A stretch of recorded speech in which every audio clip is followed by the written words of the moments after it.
What if the late fees, the rising mortgage rates, and the déjà vu moments you keep getting are not random at all, but road signs?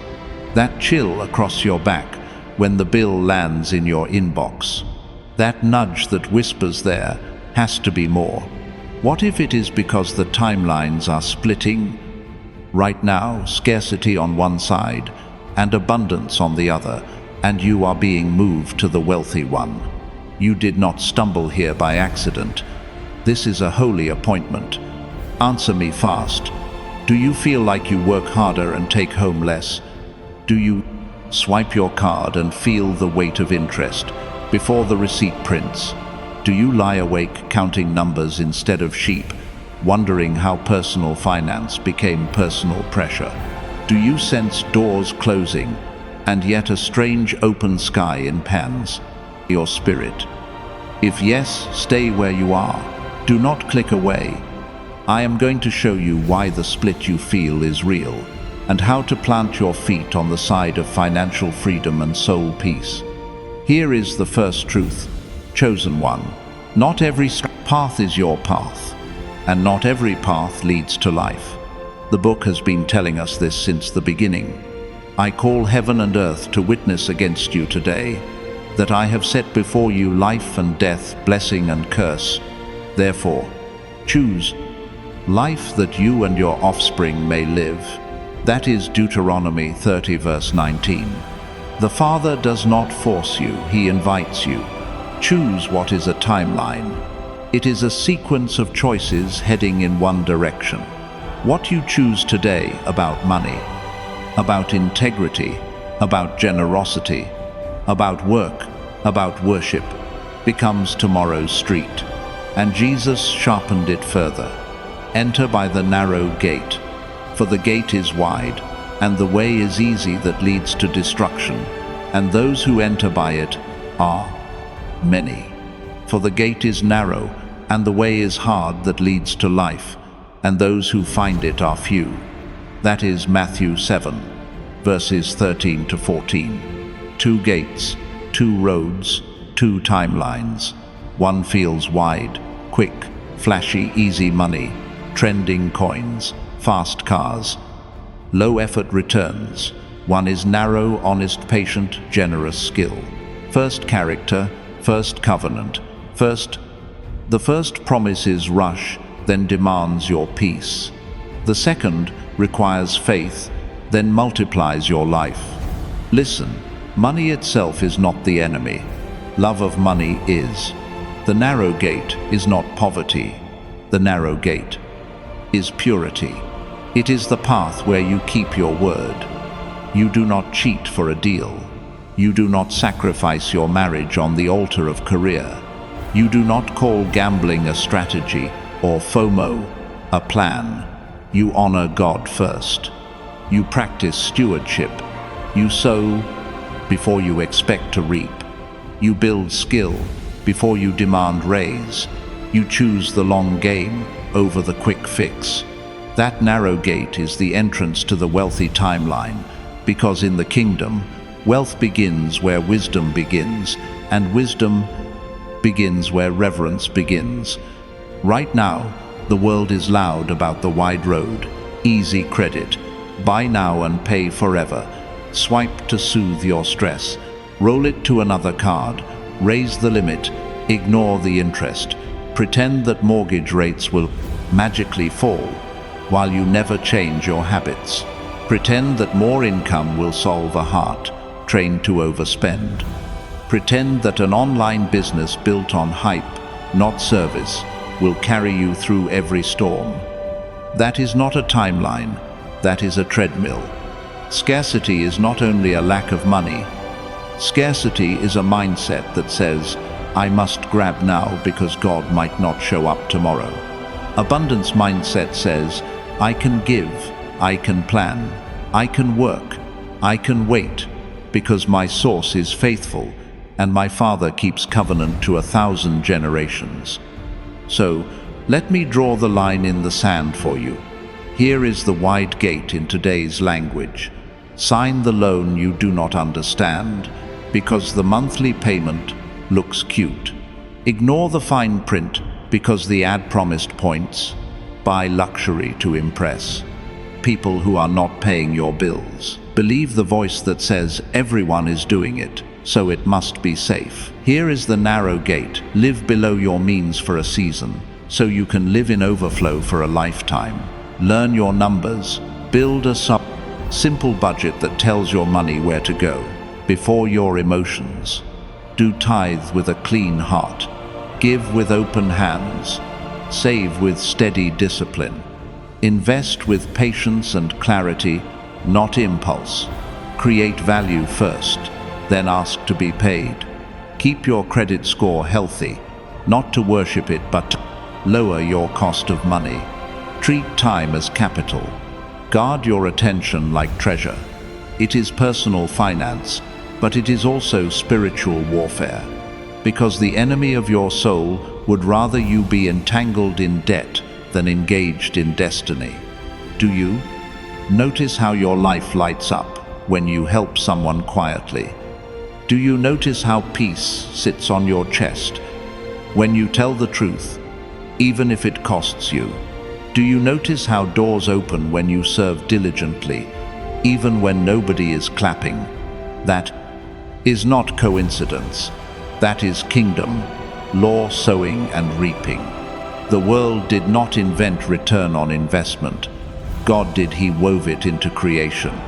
Seed time and harvest, choice and consequence, faith and fruit. When you sow honesty, you reap trust. When you sow excellence, you reap opportunities. When you sow generosity, you reap relationships and favor. When you sow time into learning, you reap skill. When you sow skill into problems, you reap income. When you sow income with integrity, you reap legacy. This is not magic, this is design. Think of your last month of decisions and picture them as a road. Look at each swipe, each subscription, each late night scroll, each rushed, yes, each ignored, no. Each moment you chose anger over patience or courage over comfort. Now ask, which gate did I walk through in that moment? Did I join the crowd on the easy way, or did I take the narrow turn? If you are honest, you will see both tracks in your week. That is why this moment matters. The timelines are not split someday. They are splitting today with every decision you make. The mercy of God is that He lets you switch lanes. He lets you choose life again. He lets you pivot from fear to faith, from grasping to giving, from panic to plan, from noise to wisdom. Here is what choosing life looks like in the real world. You open your banking app and stop looking away. You face the numbers. You make a list of every bill, every debt, every subscription. You cancel what drains you and serves nothing. You pick one card and attack it with a plan. You call your lender and negotiate a lower rate. You stop treating sales as savings when you did not plan to buy. You start a simple side hustle that serves real people with real value. Tutoring, design, house cleaning, editing, landscaping, delivery, baking, coding. You pick. You take 1 hour a day to learn a skill that the market rewards. Copywriting, bookkeeping, sales data, analysis, customer service in a niche. You stop saying someday and you put it on a calendar. You practice gratitude every morning because a grateful heart spends wiser than an anxious one. You pick a percentage to give and a percentage to save, and you keep your promise even when it pinches. That pinch is the narrow gate widening into a new street. But do not miss this. The wealthy timeline is not just bigger numbers. It is a bigger soul. Wealth without wisdom breaks people. Wisdom without action stalls people. The kingdom way marries both. You pray before you purchase. You ask, is this tool or trophy? Is this seed or show? You ask, how does this affect my family, my witness, my future? If it passes the wisdom test, then you move. If not, you wait. The market will always offer another shiny thing. Patience is profit in slow motion. I know someone is asking right now, if God loves me, why is money still tight? Hear me. Love does not remove training. Love equips you for it. Joseph was loved and still trained. David was anointed and still trained. Ruth was faithful and still gleaned before she was honored. Training is not punishment. Training is preparation. The narrow gate trains your hands for war and your heart for stewardship.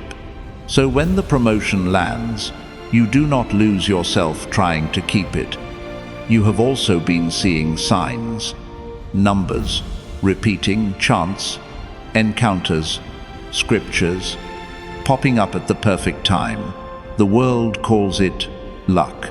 The New Age calls it the universe. The book calls it providence. Your Father orders steps.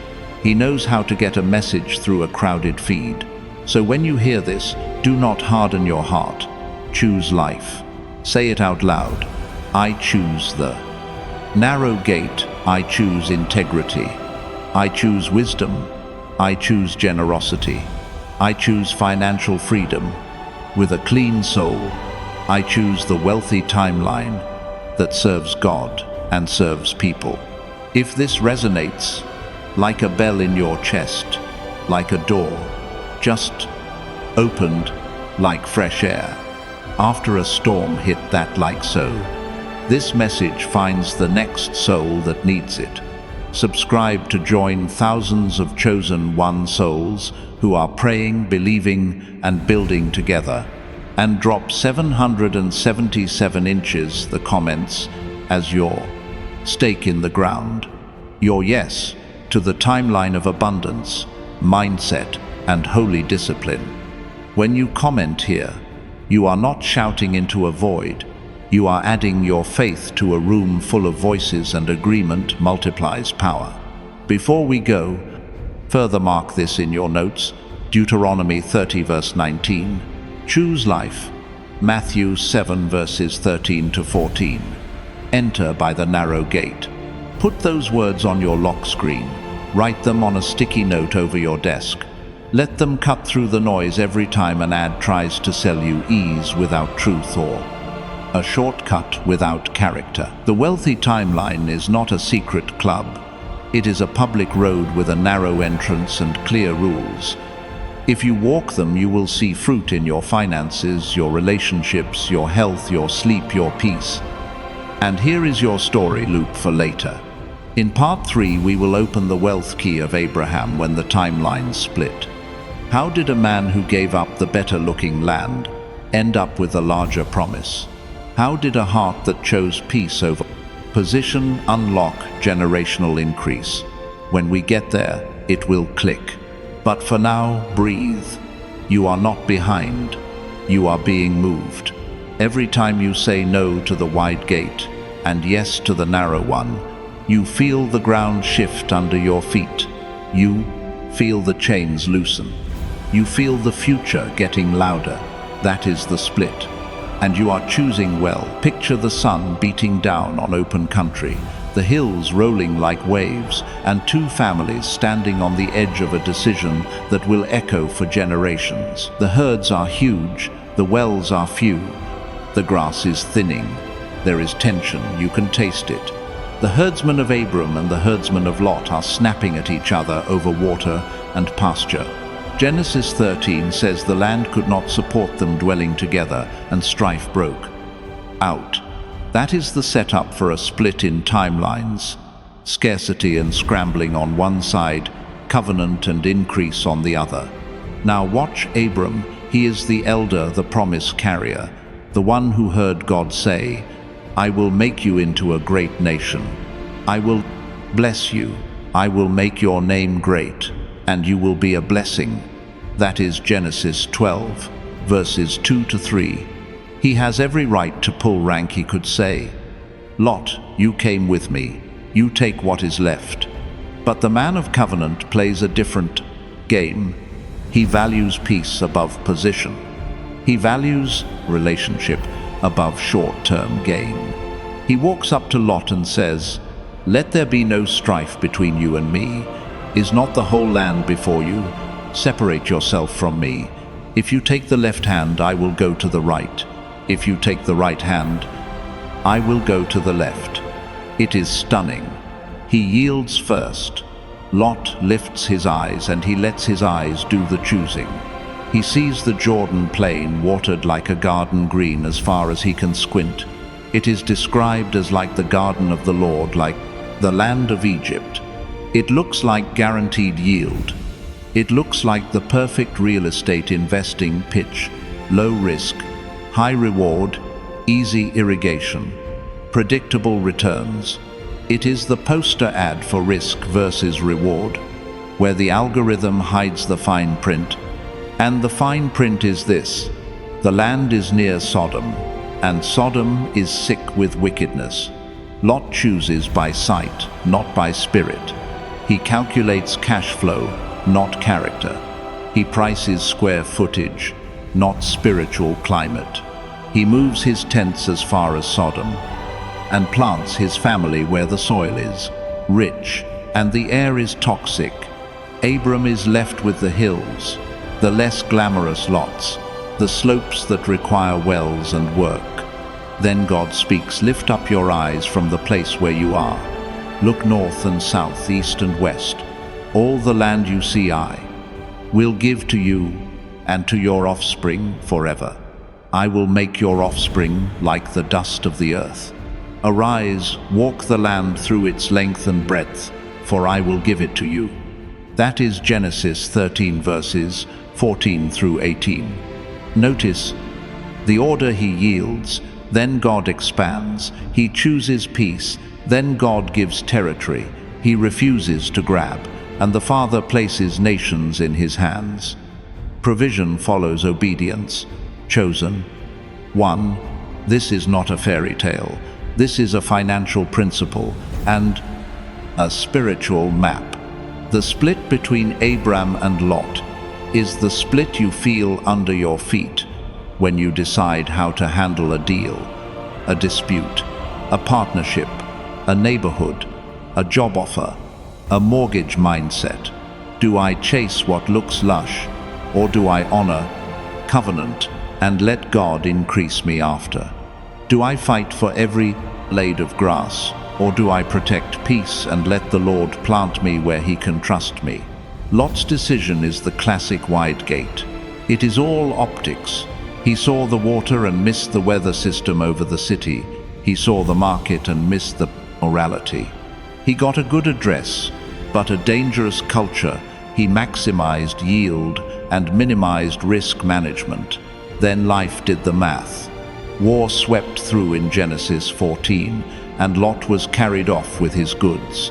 Abram, the man who yielded, had to muster trained men and rescue him. Later, Sodom's collapse forced Lot to flee again with smoke behind him. That is what happens when we let our eyes outrun our wisdom. We get returns that evaporate under pressure. Abram's path is the narrow gate. It is slower. It is harder. At first, it is hills and altars and walking property lines with faith as your compass. But it is anchored in promise, and the promise keeps unfolding. Genesis 22, verse 17. I will surely bless you, and I will surely multiply your offspring as the stars of heaven, and as the sand on the seashore, and your offspring shall possess the gate of their enemies. That is not a lottery, that is legacy. It is God saying, I will scale what you steward. I will guard what you gain. I will make room where you chose. Righteousness over rush. Let's bring it home to today. You are sitting across a table from a business partner. The deal looks green. The projections look like the Jordan plain. But your spirit is tight because the paperwork is foggy, or the business partners. Culture is Sodom slick. You have a choice. Do you say yes because it is watered now, or do you honor covenant principles, clarity, honesty, fair terms, shared values, and walk away if you must. The wealthy timeline says, choose integrity, even if it costs you. In the short run, provision will follow obedience. The scarcity timeline says, take it because everyone else would. Then spend the next 5 years rescuing what you could have avoided. Or think about your housing decision mortgage. Rates are moving, and the listing photos are gorgeous. The seller wants you to waive inspection. The lender is nudging you to stretch your debt-to-income ratio to the edge. The neighborhood is flashy, but your gut is not at rest. Mortgage mindset in the kingdom is not fear but wisdom. It is total cost, not monthly tease. It is future cash flow, not today's curb appeal. It is neighborhood character, not just comps. It is asking, what does this do to my personal finance plan, my sleep, my ability to give my margin to obey God when He whispers move? If you choose sight alone, you may buy Sodom by accident. If you choose covenant first, you may pick Hebron, the hill country that does not dazzle Instagram, but will anchor your children. Abram shows us what wealth management looks like. When God is the advisor, put covenant before convenience, put relationship before rivalry, put long horizon before short optics, put altars before accolades. That is not soft, that is strategy. It is how you avoid lawsuits that eat your profit. It is how you keep partners for decades.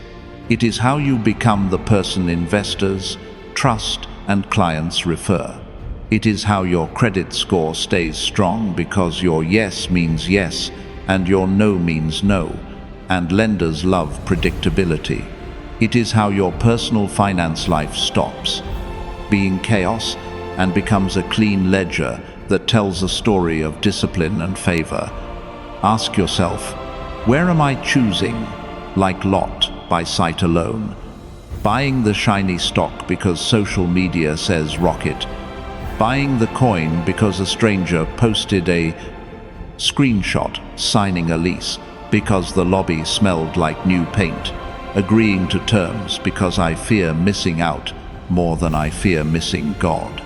Now ask, where can I practice the Abram yield?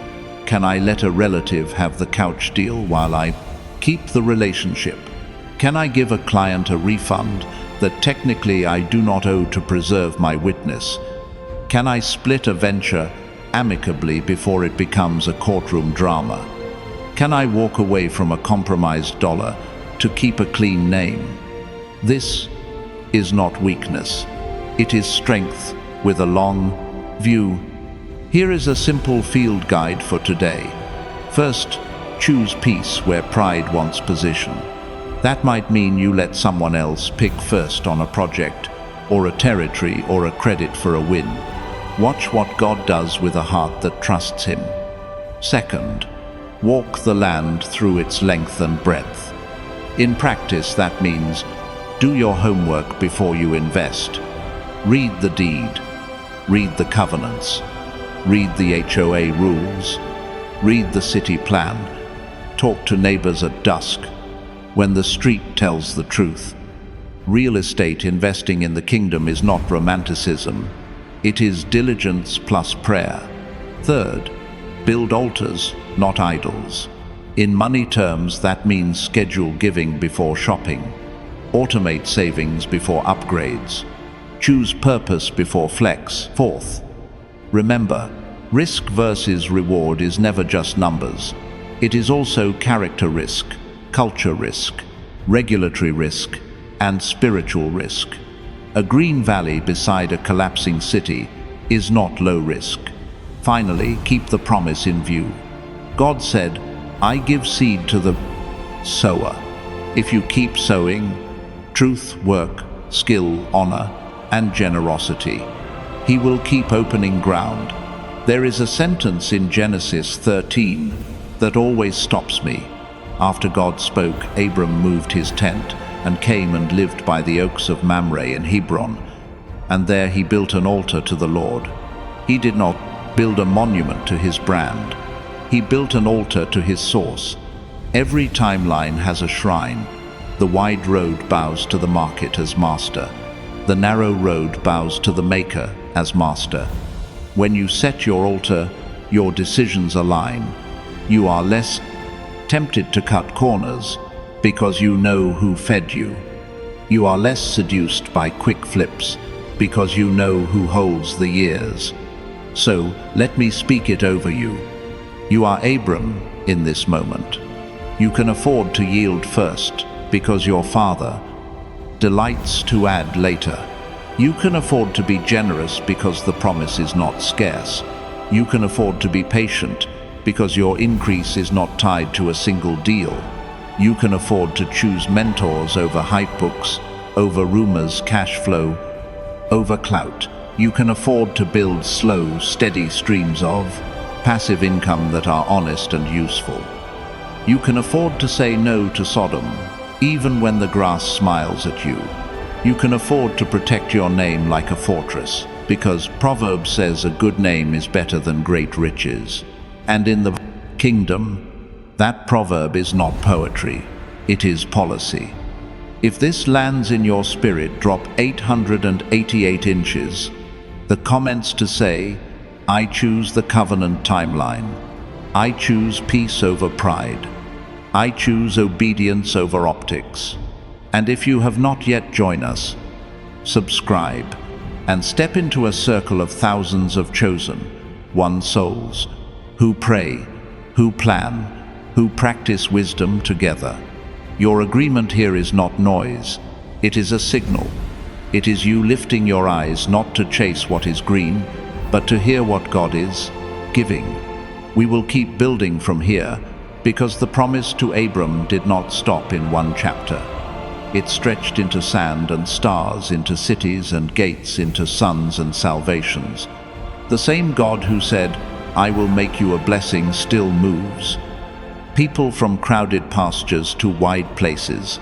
Provision follows obedience. And obedience is a decision you make today. Not once, but again and again. At every fork in the road. Every bill, every contract, every opportunity, every conflict is a small Genesis 13 moment. Let there be no strife. Choose the narrow gate. Yield first. Build the altar. Then watch the land open under your feet. There is a boy in a bright coat and a dark pit, 17 years old. Dreamer, favorite son, hated for it. Genesis 37 says his brothers stripped him of his robe, threw him into a pit, and sold him for silver to passing traders on their way to Egypt. Remember that image, because it is the first ledger entry in a divine portfolio. Negative equity, no freedom, no prospects. But the Lord was with Joseph. The story does not begin with a promotion. It begins with a loss that would have broken most men. In kingdom math, the pit is not the period. It is the preface. The caravan groans into Egypt. Joseph is sold again, this time to Potiphar, an officer of Pharaoh, captain of guard. New language, new culture, new rules. If anyone had the right to sulk, it was Joseph. Instead, he does what chosen ones do. He turns pain into discipline and discipline into trust. Genesis 39 says the Lord made all that he did prosper, and Potiphar saw it. Joseph did not have a bank account, but he had something better. He had compound credibility. He managed a household like a fund manager handles client assets. He counted, he checked, he refused waste. He told the truth about the numbers. That is wealth management at the seed level. When you cannot control the market, control your methods. When you cannot set the price, set your standard. Then comes the test that many never recover from. Potiphar's wife pulls on his coat, invites him to trade his integrity for a moment of comfort. Joseph answers with a sentence that should be written at the top of every budget and every contract. How then could I do this great wickedness and sin against God? Joseph loses the coat again and keeps his soul again. He chooses the narrow gate again. He is framed, thrown into prison, and the spreadsheet of his life looks blood red. But the text repeats the line that refuses to die. The Lord was with Joseph, and whatever he did, the Lord made it succeed. Promotion is not a room, it is a rhythm. Joseph carried the rhythm into a cell, and the cell could not hold him. In prison, Joseph meets two officials, the cupbearer and the baker, each troubled by a dream. He listens, interprets by the Spirit, and adds one quiet request to the cupbearer. Remember me when it is well with you. The cupbearer forgets for 2 years. 2 years of waiting while your gift is valid and your name is buried. Some of you are there. You have skill. You have a plan. You have done the work, and the phone is quiet. Do what Joseph did. Keep building your internal portfolio. Add patience to your discipline, faith to your spreadsheets, excellence to your ordinary days. When the door opens, you will be ready, not rusty. Then Pharaoh dreams. 7 fat cows eaten by 7 thin cows. 7 plump ears swallowed by 7 withered ones. The palace is anxious. The cupbearer suddenly remembers the Hebrew in the prison. Joseph is shaved, robed, ushered in. He does not sell himself. He lifts his eyes. It is not in me God will give Pharaoh an answer of peace. That confidence is not arrogance. It is alignment. He interprets with clarity. 7 years of plenty are coming, followed by 7 years of famine. And then Joseph does something that turns a gift into governance. He proposes a plan.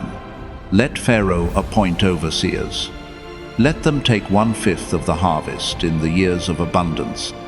Let grain be stored in cities under guard. Let Egypt build silos, not stadiums. Let them preserve wealth before they celebrate it. Pharaoh hears not just revelation, but risk management. He sees not just a dream reader, but a chief investment officer for a nation. This is the moment the pit becomes a platform. Pharaoh slips his signet ring on Joseph's hand, robes him in fine linen, hangs a gold chain around his neck, seats him in the second chariot, and tells the nation to bow the knee. Joseph is 30. 13 years between promise and position. 13 years of compounding integrity. The plan launches. During the 7 fat years, Joseph gathers grain until it cannot be measured. He builds a network of storage facilities near population centers. He collects 20% in the good years, a national emergency fund, a systematic savings rate, a disciplined cash flow sweep. It is the 20 to 30% principle you hear in every healthy personal finance plan, carved into scripture long before there was a spreadsheet. When the famine arrives, Egypt has inventory. Inventory becomes influence. Influence becomes income. Income becomes stability. That is wealth preservation done in daylight. Look at the mechanics, because they are your blueprint. First, Joseph treats surplus as seed, not as fuel for lifestyle creep. Abundance is not permission to relax, it is instruction to prepare. In your world, that looks like setting aside 20 to 30% of your income during your good seasons. It looks like building a 3 to 6 month emergency fund before you chase shiny investments. It looks like auto-transferring savings the day you get paid, so your emotions do not spend what your future needs. It looks like treating your bank app as a dashboard, not a slot machine. Second, Joseph builds systems, not moments. He appoints overseers. He centralizes storage. He implements controls. You need systems for cash flow management, monthly budgets that are simple enough to live, quarterly reviews that force you to tell the truth, annual resets that align spending with calling. A system is not legalism, it is stewardship. It keeps your yes from bleeding out through 1,000 small leaks. Third, Joseph diversifies his response to risk. Think of the grain as a commodity hedge. During the fat years, the grain price is low and supply is high. Joseph accumulates. During famine, supply contracts and grain price rises, and the stores become a profit center that funds operations. That is a living picture of commodity hedging long before anyone charted gold price or oil futures. In personal terms, it means you do not anchor your future to a single income stream. You create steady, passive income channels that turn stored value into monthly flow. A rental that cash flows prudently, not just on paper. A dividend portfolio you feed every paycheck. A side business that sells real service, not hype.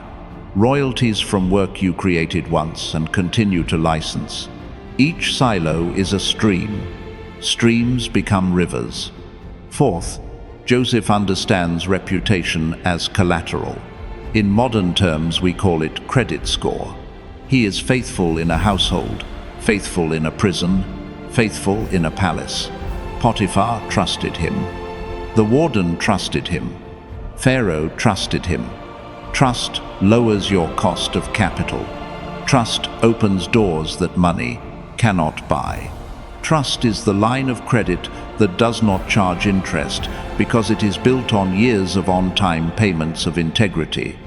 Every invoice you pay when you said you would, every promise you keep when it costs you, every conflict you resolve without a lawyer when you could have escalated, is a quiet deposit into a score the kingdom watches. Fifth, Joseph prices mercy and strategy together. When famine bites hard, people come from every land to buy. Egypt sells grain. Later, when silver fails, Joseph structures land leases and seed distribution so people can live and plant again. And he institutes a clear policy, 1/5 to Pharaoh, 4/5 for seed and for food. You can debate the economics, but do not miss the clarity. Rules are known up front.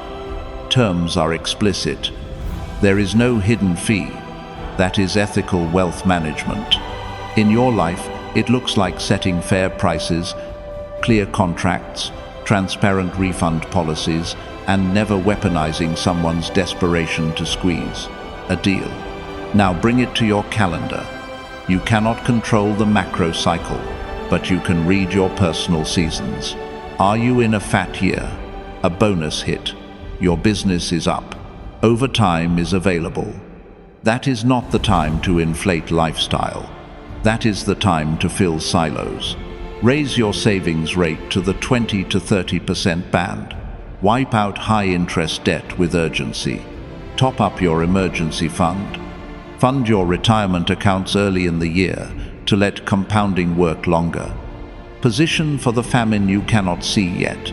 Are you in a lean year? Hours cut. A client paused. Medical bills arrived. That is when previous discipline turns into peace. You live off stored grain. You reduce non-essentials without self-pity. You keep giving proportionally because scarcity loses power when you refuse to hoard. You protect your credit by communicating with lenders early and arranging temporary terms rather than ghosting bills and paying penalties. That is not fear, that is wisdom. Do not miss the spiritual through line. Joseph's miracle was not just in a palace moment. It was in the daily habit of being findable, trustworthy, skillful under pressure. Ki luat. Trung tin, ki nang quan treat. Discipline, faithfulness, management. These are not boring words. They are the vessels God fills to lift a life. We love sudden breakthroughs. Heaven loves sustained stewardship. The pit revealed his character. The house refined his excellence. The prison tuned his gift. The throne multiplied his impact. The same God is writing your chapter. If you are in a pit, do not abandon your habits. If you are in a house, do not relax your standards. If you are in a prison, do not bury your gift. If you are in a palace, do not forget your source. Let me translate Joseph's 7-year plan into a modern playbook you can start this week. Day 1, list every inflow and outflow. Name them. Hiding costs you. Day 2, set a target savings sweep of 20 to 30% of net income during any month. You clear your basics. Automate it. Day 3, choose one passive income stream. You can begin in 90 days and break it into weekly actions. If it does not serve real people, pick another. Day 4, build your emergency fund to 1 month of expenses, then 3, then 6, in that order. Day 5, review your insurance and your risk exposures. Personal risk management is not pessimism. It is love for your future self and your family. Day 6, pick a long-term investing vehicle you understand and can explain in 1 paragraph. If you cannot explain it, do not buy it. The stock market is not a casino if your horizon is long and your process is sober. Day 7, rest and thank God for progress, not perfection. Peace is fuel for wise decisions. Let's draw one more line between Joseph's grain and your portfolio. Grain in a silo is stored labor. You harvest once, but it feeds you many times. That is the essence of sane passive income. You create value in a concentrated push, and then you design a system that lets that value pay you in a flow. The video course that truly teaches a skill. The book that solves a real problem. The software that saves a business 2 hours a day. The rental that meets an honest need at a fair price. Do the math like Joseph. What is the yield after costs? What is the risk if one tenant leaves or one platform changes a policy? What is my hedge if grain dries up? Can I hold some gold or cash as ballast? Can I diversify streams so a single famine does not define my year? This is not fear talk. It is kingdom prudence. Remember, Proverbs says, the prudent see danger and take refuge, while the simple keep going and pay the penalty. Refuge is not hiding, refuge is planning. And do not forget the heart of this man. When Joseph finally revealed himself to his brothers, the room broke. He wept so loudly that the house heard. You meant evil against me, but God meant it for good to bring it about that many people should be kept alive. That line in Genesis 50, verse 20, is the signature on the entire strategy. The point of your portfolio is not to flex. It is to keep people alive. It is to pay your team on time. It is to feed your household. It is to fund generosity that changes someone else's timeline. It is to stand in a famine and open a door. Wealth that forgets mercy is poverty with better shoes. Wealth that remembers mercy is the kingdom moving through spreadsheets. Maybe you feel the tension right now. You wasted some fat years. You spent the grain. You chased the wide gate and woke up in a lean season with thin cows. Grace does not erase wisdom. Grace invites you to begin. Start small. Start today. Pick one account to automate. Pick one debt to attack. Pick one expense to cancel. Pick 1 hour to learn. Pick one act of generosity to break the fear. When you move, heaven moves with you. If this stirs hope in you, write "Thank God" in the comments as your agreement with the author of this story. Not because a comment is magic, but because gratitude is a key that unlocks the next door. And keep your eyes forward, because the arc of Joseph's life points to a law we will unpack again: seed, time, harvest. In part 5, you will see how the principle of sowing and reaping unlocks sustainable cash flow in your daily life and in your business. For now, take the plan in your hands. From pit to portfolio is not a slogan, it is a path. Store your grain, build your systems, guard your name, serve with excellence. And let the God who was with Joseph be with you in every number and every decision, until your famine becomes someone else's feast. They left at night with bread that had no time to rise and hearts that had no space for fear. Egypt had been their normal for 400 years. Bricks without straw, quotas without mercy. A system that fed on their backs and called it order. Exodus chapters 1 through 14 open like a ledger of bondage, wages withheld, time stolen, dignity taxed at a rate no household can bear. And yet, a whisper cut through the dust and the whips. I have surely seen the affliction of my people. I have come down to deliver them. That was not theory. That was movement.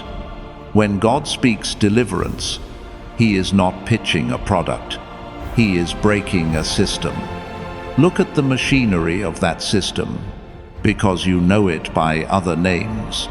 Paycheck to paycheck that never quite catches up. Interest that multiplies faster than your effort. Bosses who call you lazy while you build their pyramids. Ads that sell you comfort so you can survive another week of chains. Egypt is not just a place. It is a mindset wrapped in policies. It tells you your value equals your output, and your output will never be enough. It trains you to fear the weekend, because Monday is a mountain, and your soul is already tired. It tells you to hush your dream, because dreams do not fit time cards.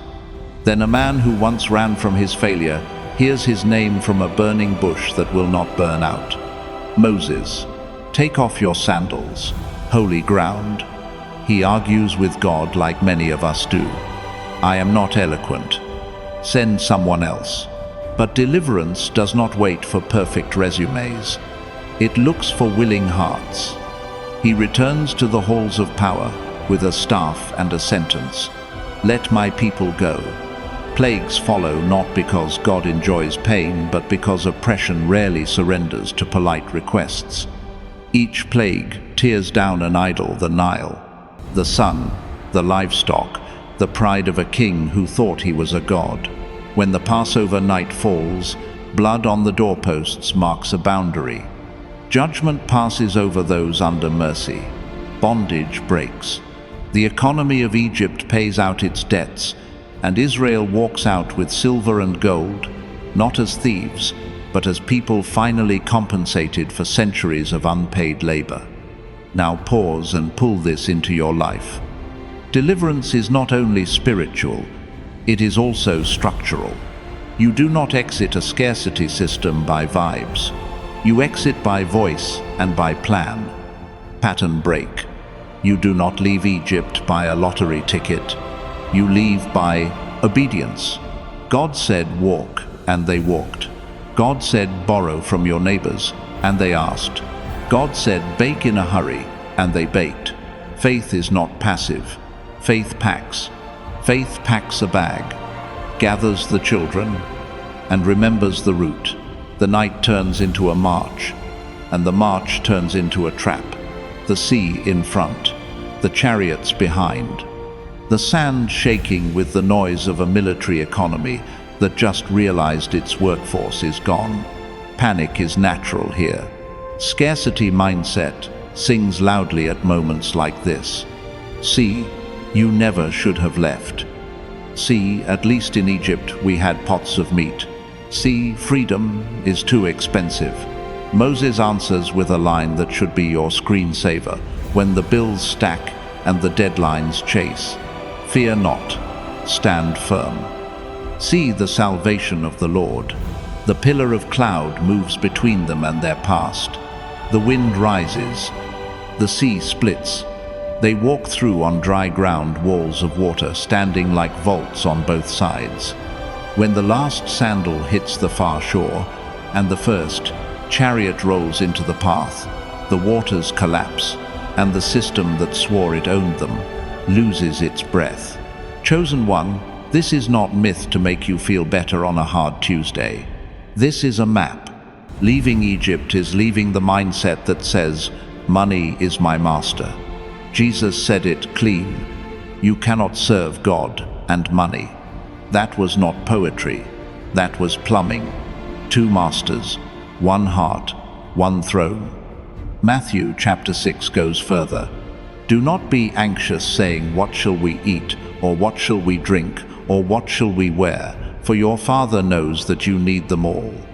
Seek first the kingdom of God and his righteousness, and all these things will be added to you. First does not mean only, it means order. When you put God first, he does not erase your need.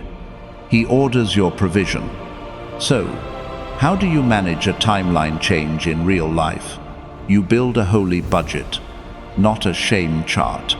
A holy budget tells your money the story God told your life. It puts giving first, because generosity is how you torch the bridge back to fear. It puts necessities next, because stewardship feeds the house you are called to love. It sets aside savings because the Red Sea does not part every Friday to cover overdraft fees. It plans debt reduction like a battle, not like a wish list. It refuses bad debt that buys the feeling of freedom while selling your next decade. It funds skill building because excellence is a form of worship. It schedules rest because burnout is not a badge. It adds a line for margin because miracles prefer clean calendars. And while you budget, you reject get-rich-quick whisperers who sound like magicians in Pharaoh's court. Fast flips with fuzzy math. Cryptocurrency plays you barely understand. Courses that promise 6 figures by Saturday if you buy before midnight. Egypt loved spectacle. The kingdom honors substance. Your plan is not exciting at a cocktail party. It is faithful in a kitchen at 6 a.m. It is lunches from home. It is 3 streaming services down to 1. It is a used car that starts every morning. It is an online business that sells real value instead of recycled hype. It is a side hustle with integrity tutoring, design, copywriting, home repairs, translation, bookkeeping, landscaping, baking that starts small, serves well, and grows because people trust you, not because an algorithm sneezed in your favor. Let me give you a simple Exodus playbook for financial planning that you can actually live. Step 1. Declare your Pharaoh. Name the debts, the subscriptions, the habits, the voices that keep you working for a master that is not God. Write them down. Light hates lists because lists make lies visible. Step 2. Follow the cloud, not the crowd. If God is nudging you to switch jobs, to ask for a raise, to learn a trade, to move to a cheaper zip code, do not wait for 10 confirmations from strangers online. Obedience is evidence. Step 3. Pack unleavened bread. In practice, that means prepare for speed. Compromises cancelled, clutter sold, bills organized, bank accounts simplified. When doors open, you do not negotiate with your own disarray. Step 4. Ask your neighbors. Humility is a wealth strategy. Counsel, mentorship, community. People around you carry answers you have been praying for.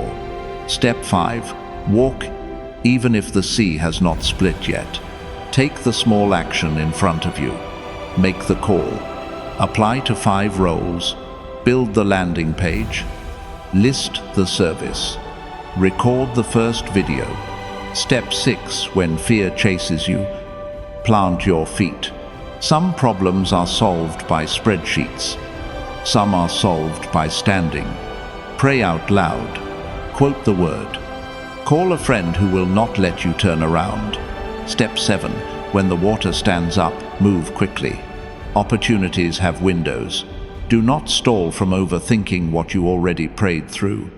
Slave mindset measures worth by output and waits for permission. Child mindset receives identity by grace and moves with instruction. Slave mindset hoards because tomorrow is dark. Child mindset gives because tomorrow is fathered. Slave mindset hides mistakes. Child mindset repents and learns. Slave mindset wants miracles to replace effort. Child mindset wants miracles to bless effort. That mental migration is your Red Sea. You do not wake up across it by accident. You walk it on purpose. You will be tempted to rewrite history the first time a new budget stings. Egypt whispers. Remember the meat, the spices, the music. Did you forget the chains? It will market the sizzle and bury the slavery. Watch your nostalgia. Scarcity often dresses up as comfort. It says, keep the card, keep the lease, keep the circle, keep the pace that is killing you. Comfort is not the same as peace. Peace can live in a small apartment with paid bills and a quiet mind. Peace can ride the bus while your savings account learns your name. Peace can run a small online business with clean books and happy clients and sleep like a child. Egypt can sit in leather seats and wake up at 3 a.m. with a heart sprinting from debt. And when you get through a month, sing. Israel sang on the far shore. I will sing to the Lord, for he has triumphed gloriously. Your song might be simpler. We paid on time. We cooked at home. We saved 200. We said no to the quick money. We launched the side hustle. We kept the Sabbath. We told the truth. We helped a neighbor. That is a holy chorus. Heaven hears it. Your children will remember it.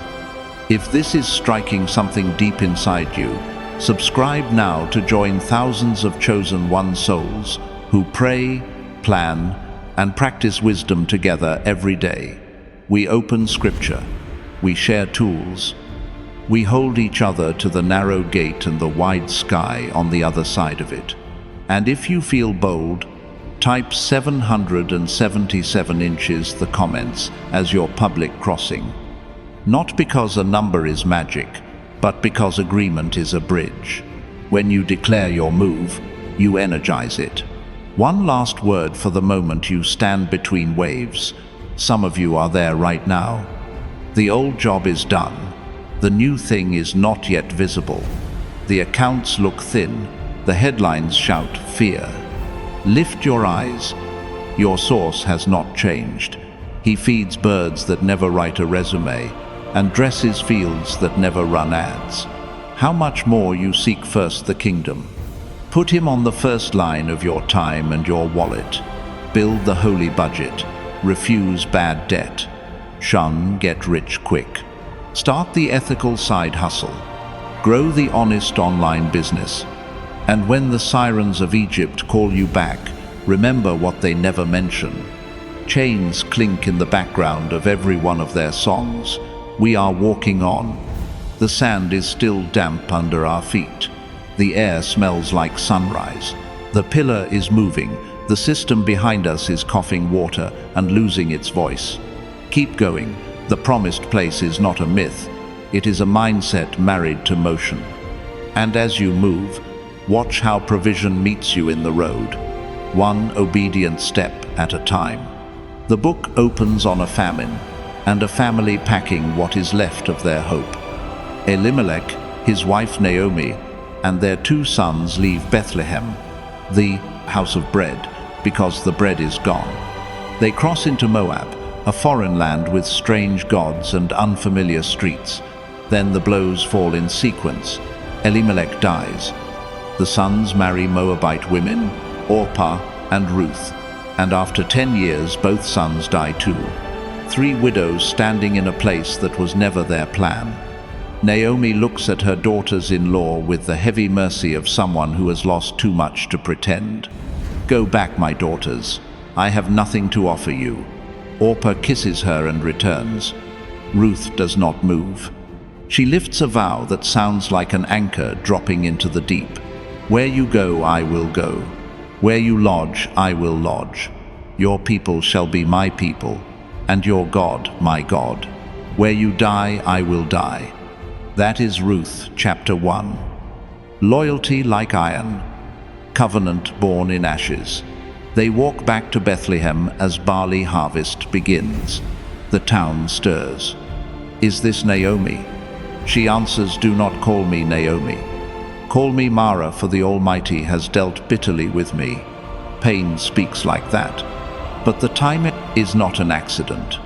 Harvest is on. And the Torah had carved generosity into agriculture long before this moment. When you reap your harvest, do not reap to the very edges of your field, and do not gather the gleanings.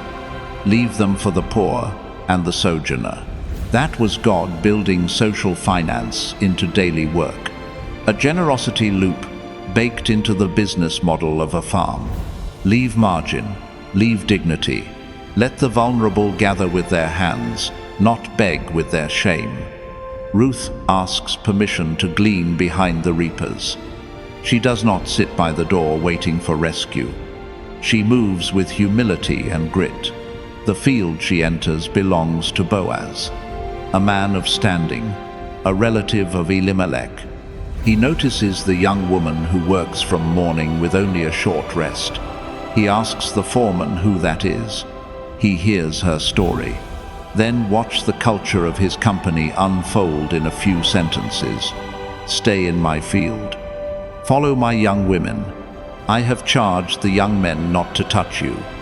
When you are thirsty, drink from the jars they have filled."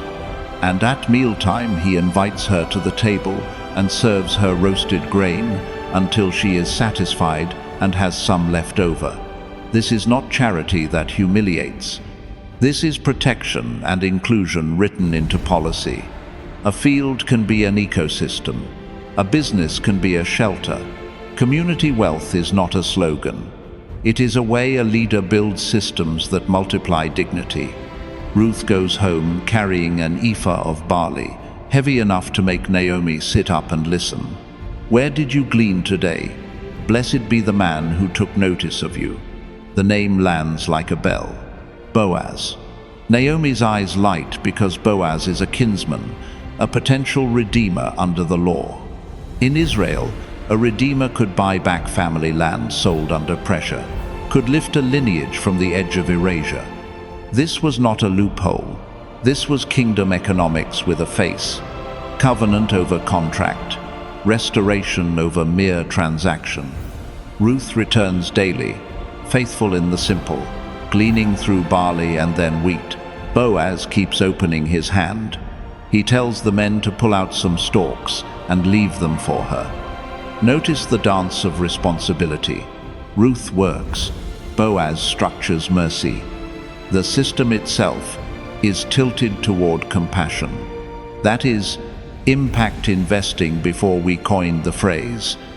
Capital deployed to produce yield and repair both. A field that feeds a town and protects a widow. A payroll that includes safety. Policies that turn profit into purpose as a default, not a photo op. Then comes the midnight scene on the threshing floor. Naomi, who once renamed herself Bitterness, is strategizing again. Wash, anoint, put on your cloak, go down, take your place, uncover his feet, lie down. It is a cultural signal, a courageous appeal to covenant. Ruth does not manipulate. She asks for redemption. Spread your garment over your servant, for you are a redeemer. Boaz blesses her for her kindness and integrity. He protects her reputation, sends her home with grain before dawn, and makes a public move the next day. He goes to the gate, gathers elders, and addresses the nearer relative first. Will you redeem the field? The man wants the land until he realizes it includes marrying Ruth to raise up a name for the dead. He declines. Boaz seals the transaction with the exchange of a sandal and with witnesses on record. Transparent, lawful, honorable, no backroom deal, no pressure in the shadows. Boaz is building wealth in the open so the poor can walk beside it without fear. He marries Ruth. The women bless Naomi. May the Lord make the woman who is coming into your house like Rachel and Leah. Ruth conceives and bears a son, Obed. Naomi holds the child on her lap and the neighborhood sings. He shall be to you a restorer of life and a nourisher of your old age. Obed becomes the father of Jesse. Jesse becomes the father of David. Trace the line, and it runs straight to the Messiah. A gleaning path led to a king. A widow's loyalty opened a royal door. A businessman's integrity became a bridge for a savior to walk through generations later. Kingdom economics is not small. It is how God hides thunder in simple obedience. Now let's talk lessons you can take to work on Monday.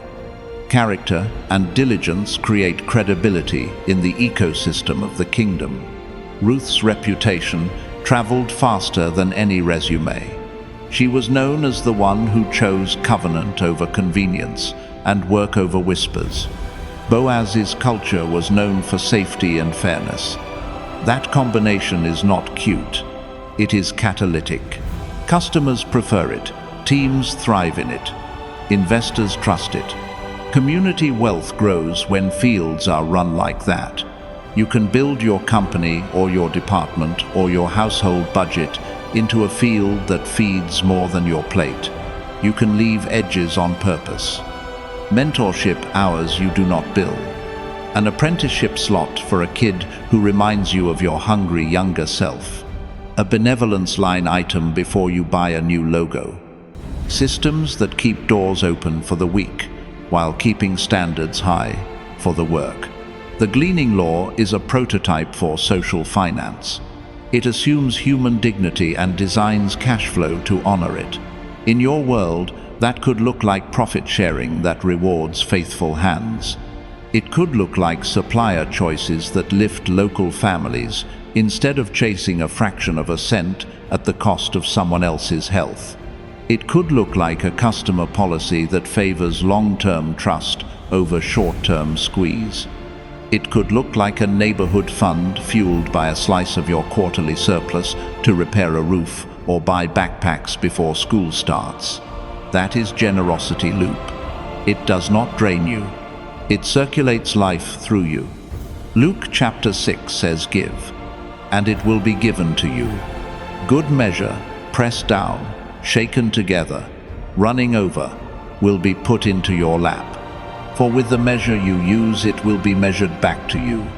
Proverbs says one gives freely, yet grows all the richer, another withholds what he should give, and only suffers want.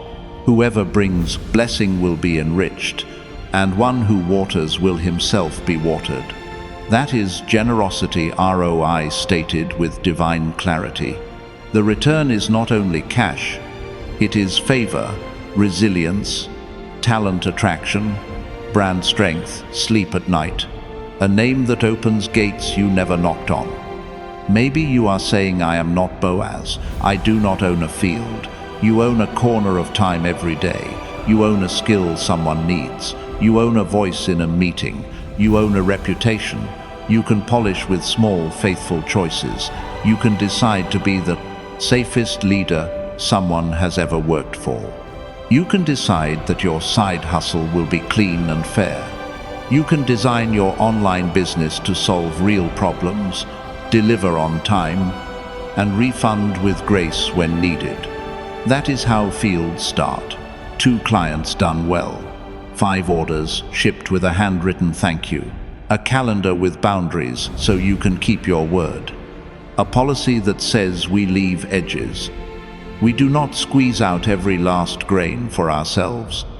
And if you are identifying more with Naomi than with Boaz or Ruth, hear this. Bitterness is not your final name. You can plan again. You can advise again. You can dream supply chains of kindness, even if your hands are still healing. Naomi's wisdom guided Ruth's courage.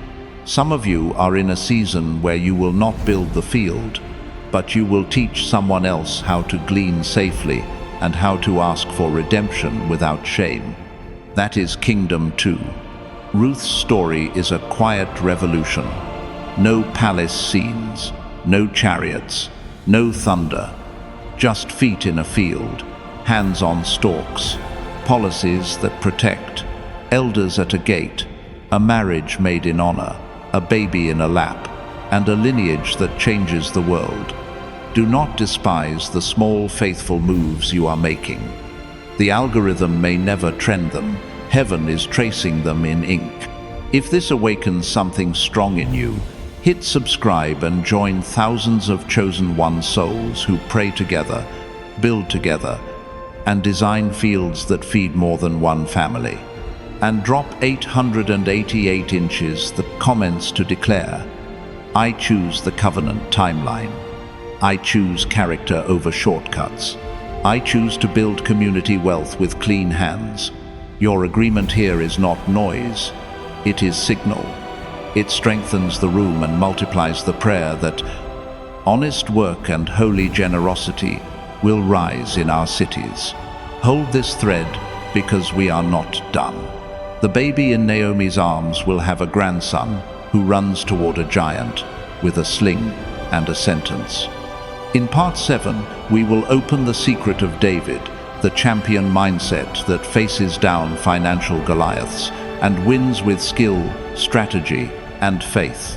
For now, walk your field, leave edges, protect the vulnerable, work early, rest clean, write policies heaven can bless, and watch how God turns gleanings into a harvest that outlives you.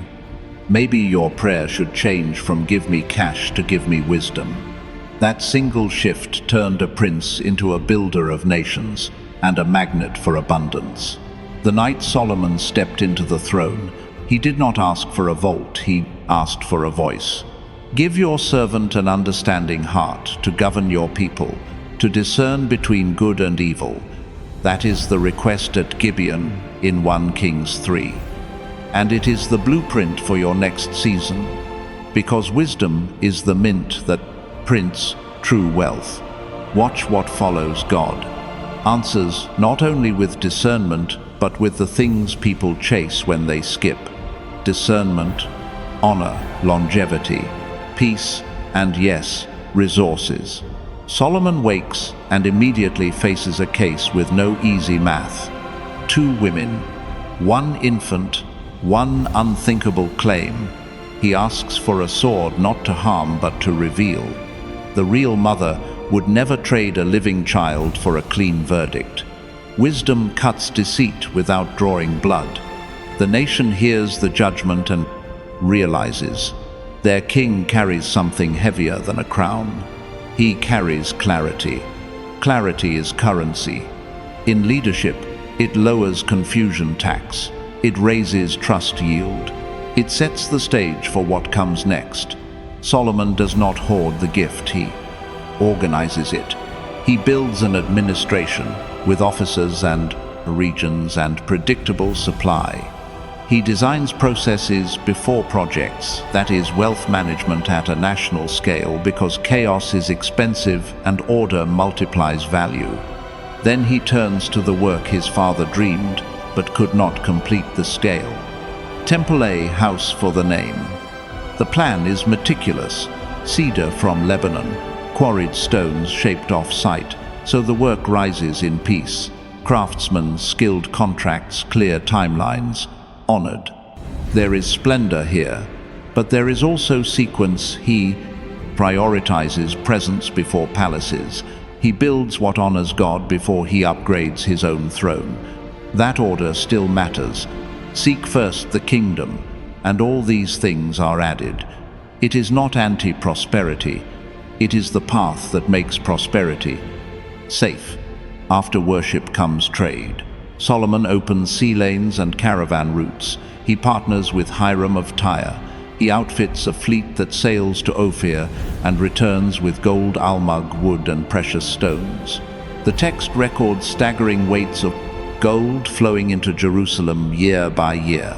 Think past the glitter to the systems beneath it. Negotiation, logistics, risk control, diversification of routes and partners. This is not random wealth, it is engineered. Wisdom knows that partnerships multiply, reach, and that fair dealing multiplies. Years. You want a modern read. Build relationships that are win-win. Keep your agreements in writing and in spirit. Design supply chains that do not crumble when one link snaps. Do not let greed make your company brittle. Then the Queen of Sheba arrives loaded with questions, not because she needs a selfie, but because wisdom attracts scrutiny. She tests him with riddles and reviews the food on the table, the seating of servants, the attire of cupbearers, the burnt offerings. She watches culture, not just cash flow, and it takes her breath away. Excellence is evangelism. Your office can preach. Your email can preach. Your onboarding can preach.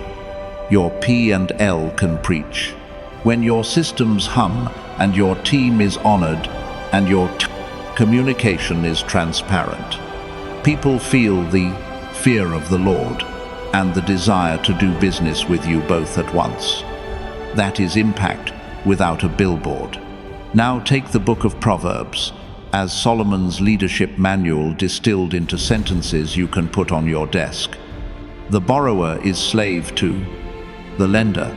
Debt is not a sin in itself, but it is a chain if you forget who holds the key. Use it rarely for assets that pay you. Avoid it for toys that bill you. Wisdom sees the ant and learns to store without a supervisor. Laziness is a slow leak that will sink any plan in quiet and in time. Plans fail for lack of counsel, but with many advisors, they succeed. Find mentors, build a circle that will tell you the truth. An honest answer is like a kiss on the lips. Practice radical clarity in contracts, in pricing, in deliverables. Better is little with righteousness than great revenues. With injustice, never trade your name for a number. You want a single line on diversification. Take the preacher's counsel. Give a portion to 7 or 8, for you do not know what disaster may happen on earth. Diversification is not fear. It is risk-adjusted returns in a world you cannot control. Let's translate this into a flywheel you can push this month. Wisdom produces ethics. Ethics produce trust. Trust attracts talent and partners. Talent and partners create capacity. Capacity manages bigger opportunities with less waste. Good management compounds into surplus. Surplus reinvested with wisdom spins the wheel faster. That is your wealth. Flywheel, and every spoke matters. Remove ethics and the wheel wobbles. Remove reinvestment and the wheel stalls. Remove wisdom and the wheel shatters on the first bump. You do not need to sprint if you can spin. Do the small, brave things that add torque. Show up on time. Pay on time. Write clearly. Follow up calmly. Admit and repair mistakes. Protect your team in public. Coach them in private. Shepherd your customers' experience like it was your grandmother's order. The flywheel will begin to move. Let's talk in your language, now gold. Price headlines jump, and fear jumps with them. Solomon did not worship gold. He put it to work in a balanced portfolio of projects, trade, worship, art, and civic infrastructure. Do not let a chart run your heart. A wise investor builds a plan. allocates across assets, diversifies across time, and refuses to panic sell because a commentator yelled, "Fire!" If you hold some gold, do it as ballast, not as a savior. If you invest in the stock market, do it with a horizon and a process. Automatic contributions, low fees, broad exposure, patience. The market is a device for transferring money from the impatient to the patient, and patience is a fruit of the spirit. Your risk should match your season, your cash needs, and your calling. That is, risk-adjusted returns in plain clothes. On the business side, steal a page from Solomon's communication playbook. Transparency is cheaper than spin. Publish clear pricing. Explain scope. Put timelines in writing. Update early when things shift.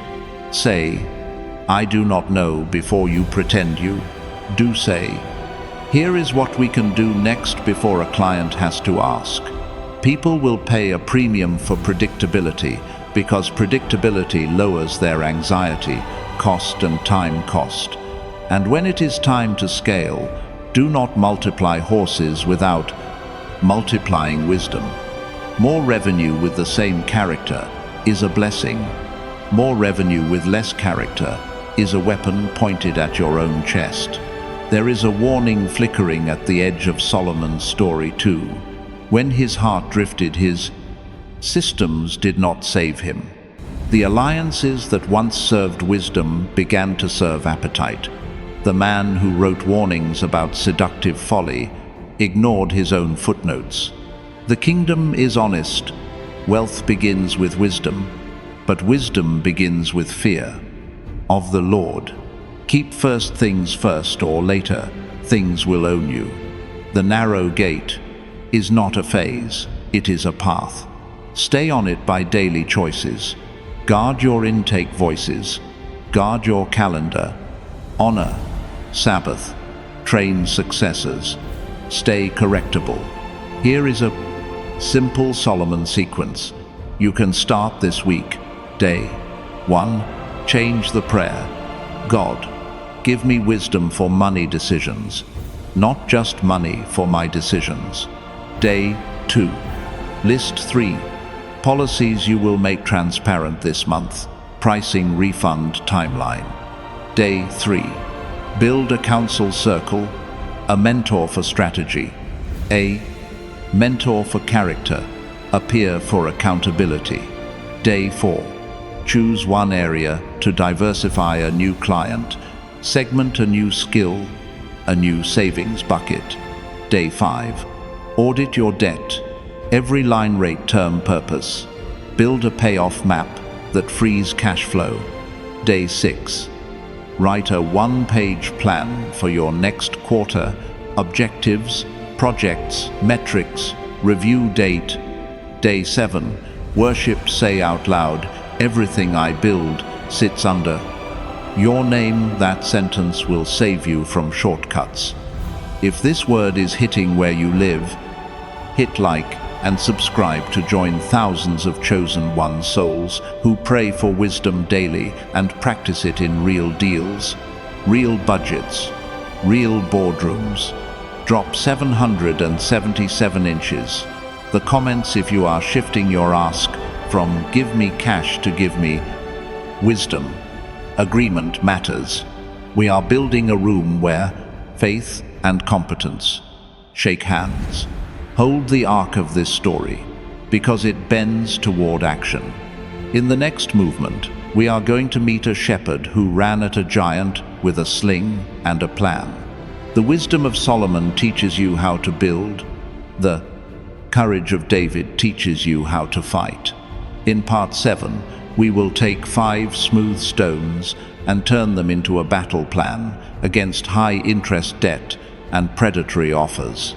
For now, choose the mint that never runs dry. Ask for wisdom. Walk in integrity. Build with order. Trade with fairness. Diversify with humility. Communicate with sunlight, and watch how the flywheel starts to hum under your hands as heaven breathes on every honest turn. The valley was loud with armor and fear. For 40 mornings and 40 evenings, a giant walked out and priced Israel's courage at zero. He shouted terms that sounded logical to a terrified army. "Send me a man. If he kills me, we serve you. If I kill him, you serve us." That is how debt talks. It stands tall, wears heavy metal, and makes slavery sound like math. 1 Samuel 17 paints the scene in detail. But here is the frame you need for your life. David did not beat Goliath with a bigger sword. He beat him with a clearer story, a cleaner heart, a better strategy, and the right skill for the fight. Name your giant. Say it out loud until the shame breaks. High-interest debt at 19.9%. Payday loans that keep licking your account every 2 weeks. Toxic cryptocurrency FOMO that had you buying the top because an influencer yelled moon. Missed on mortgage rates that seduced you into stretching past your peace.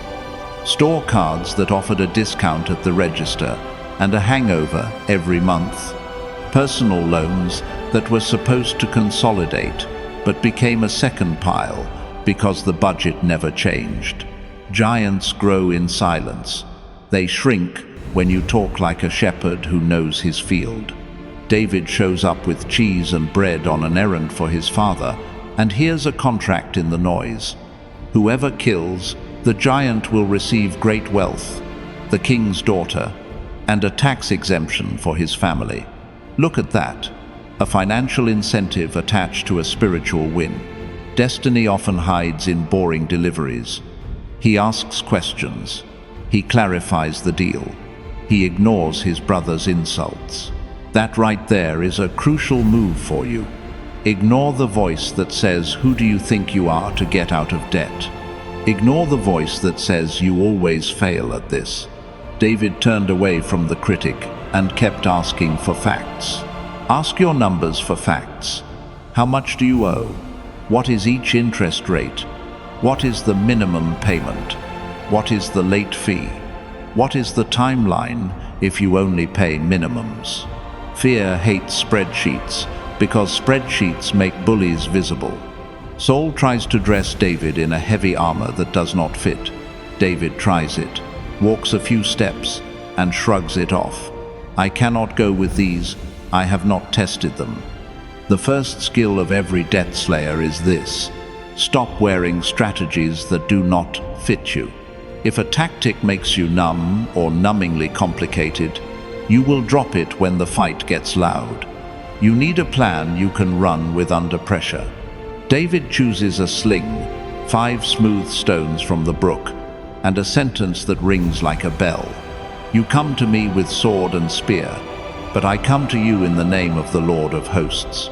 Strategy and faith, method and fire. Here are your 5 stones for the debt giant in front of you. First stone is the budget, not a cage, a compass. A simple zero-based plan that tells every dollar where to serve before the month starts. It must fit on one page and live in your phone. Categories that breathe: giving first, necessities next, then debt paydown, then savings, then wants. No silent subscriptions, no invisible leaks. Money chooses chaos when you refuse to choose clarity. If you have a spouse, the budget is a peace treaty you write together.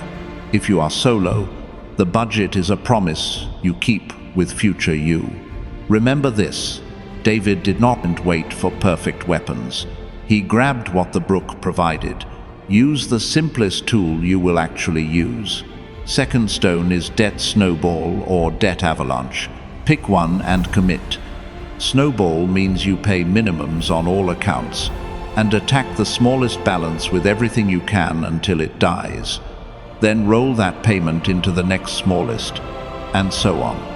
Avalanche means you attack the highest interest first, regardless of size, to minimize interest cost. Emotionally, snowball creates quick wins. Mathematically, Avalanche saves more in interest. Choose what will keep you moving for 12 straight months.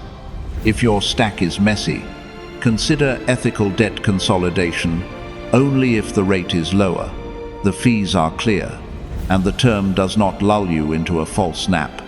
Consolidation without a new budget is a haircut on a tumor.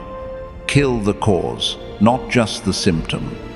Third stone is increase income. The fastest way to change a debt timeline is to raise your shovel while you shrink your hole. A side hustle that is ethical, useful, and simple beats a flashy play that burns your evenings and your soul. Write resumes, deliver groceries, design a logo, edit short videos, tutor algebra, repair screens, translate, bake, mow, clean, sell a service you can explain in one sentence and complete in 1 week. Price it fairly, collect deposits, deliver on time, ask for referrals. As cash begins to move, do not let lifestyle creep steal your progress. Put the extra on the giant's forehead and do not look back. If you are on salary, ask for the raise backed by metrics and impact. If you lead a team, create a bonus structure tied to results, not feelings. Income is a blessing when it serves a plan. Fourth stone is build your skill stack. David was not lucky. He said he had killed lion and bear while defending sheep. He practiced throws when nobody clapped. You sharpen skills that the market pays for and your schedule can sustain. Sales with integrity. Writing that converts. Spreadsheets that tell the truth. Customer support that turns angry into loyal. Project management that actually manages. A certification that raises your rate. One new skill every quarter beats 1,000 saved posts you never open. Skill raises value. Value raises income. Income accelerates debt paydown. The sling is competence. The stone is focus. Aim high-risk balances with high skill so your risk-adjusted returns trend in your favor in every season. Fifth stone is accountability and mentorship. David did not walk down alone. Saul still sent him, and Israel stood watching. You need 2 people in your corner. One elder who will ask you hard questions about spending and honesty. One peer who is fighting the same fight and will text you on the 5th day of the month when the budget usually collapses. Tell them the truth about the late-night scrolls and the impulse buys. Let them into the calendar on paydays. Hide nothing. Secrets are fertilizer for giants. Now watch the mechanics of the battle. David ran toward the line, slung 1 stone, struck the giant in the forehead, and the giant fell face down. Then David used the giant's own sword to finish the job. 2 lessons for your next billing cycle. You fight fast when the window opens. Do not wait 3 days to apply the extra payment you budgeted. Send it the hour you are paid. Momentum matters, and you use the bank's own systems to finish the job. Auto pay to never miss and never pay a late fee again. Round up on principal when allowed. Refinance only when it reduces cost without extending bondage. If mortgage rates drop into a range that frees real cash flow, run the math with someone who is not selling you something and calculate total interest saved, not just monthly relief. What you save in interest becomes the sword you use to finish other balances. Do not let savings evaporate into upgrades. Let us get specific about the worst giants. High-interest credit cards siphon your future. If your card debt is behind your income, cut the card, not your hope. Call and request a lower APR. Negotiate. Ask for hardship programs if needed. If they will not move your balance to a lower rate, only with a plan to close the old account and never repeat the loop. Payday loans are a trap designed to monetize panic. To escape, create a micro-emergency fund of $500 to $1,000 as fast as possible by selling 3 valuable items and working 2 extra shifts. Then sever the auto-withdrawal and pay the principal aggressively with counsel. Toxic crypto FOMO is a mirage. If you cannot explain in plain English what gives an asset value, you do not own an asset. You own a hope. Where risk lives, skill must live higher. That is how you protect your credit score. The quiet measure lenders use to price your life. Guard it by paying on time, keeping utilization low, and avoiding new debt unless it reduces cost and increases stability. Here is your 7-day mini challenge called Stone 1. For the next 7 days, cut 3 leaking expenses and reroute that money to your smallest debt. Day 1, audit every subscription and cancel at least one. Day 2, move 1 recurring bill date to align with your paycheck and remove a late fee risk. Day 3, meal plan 4 dinners from what is already in your pantry. Day 4, sell 1 item you have not used in a year. Day 5, call 1 provider and negotiate a lower rate. Day 6, block 90 minutes for a paid micro task and send all proceeds to principal. Day 7, write a thank you note to yourself for starting and comment "Thank God" below to seal it with gratitude. When you complete all 7 days, comment again "Thank God" so the room can cheer you on. Agreement multiplies courage. I want you to hear the after scene too. When Goliath fell, the entire army found its feet. They surged, they chased, they plundered. Your personal win is a public permission slip in your circle. When you pay off 1 card, somebody at your job notices. When you move from minimums to momentum, a cousin asks how.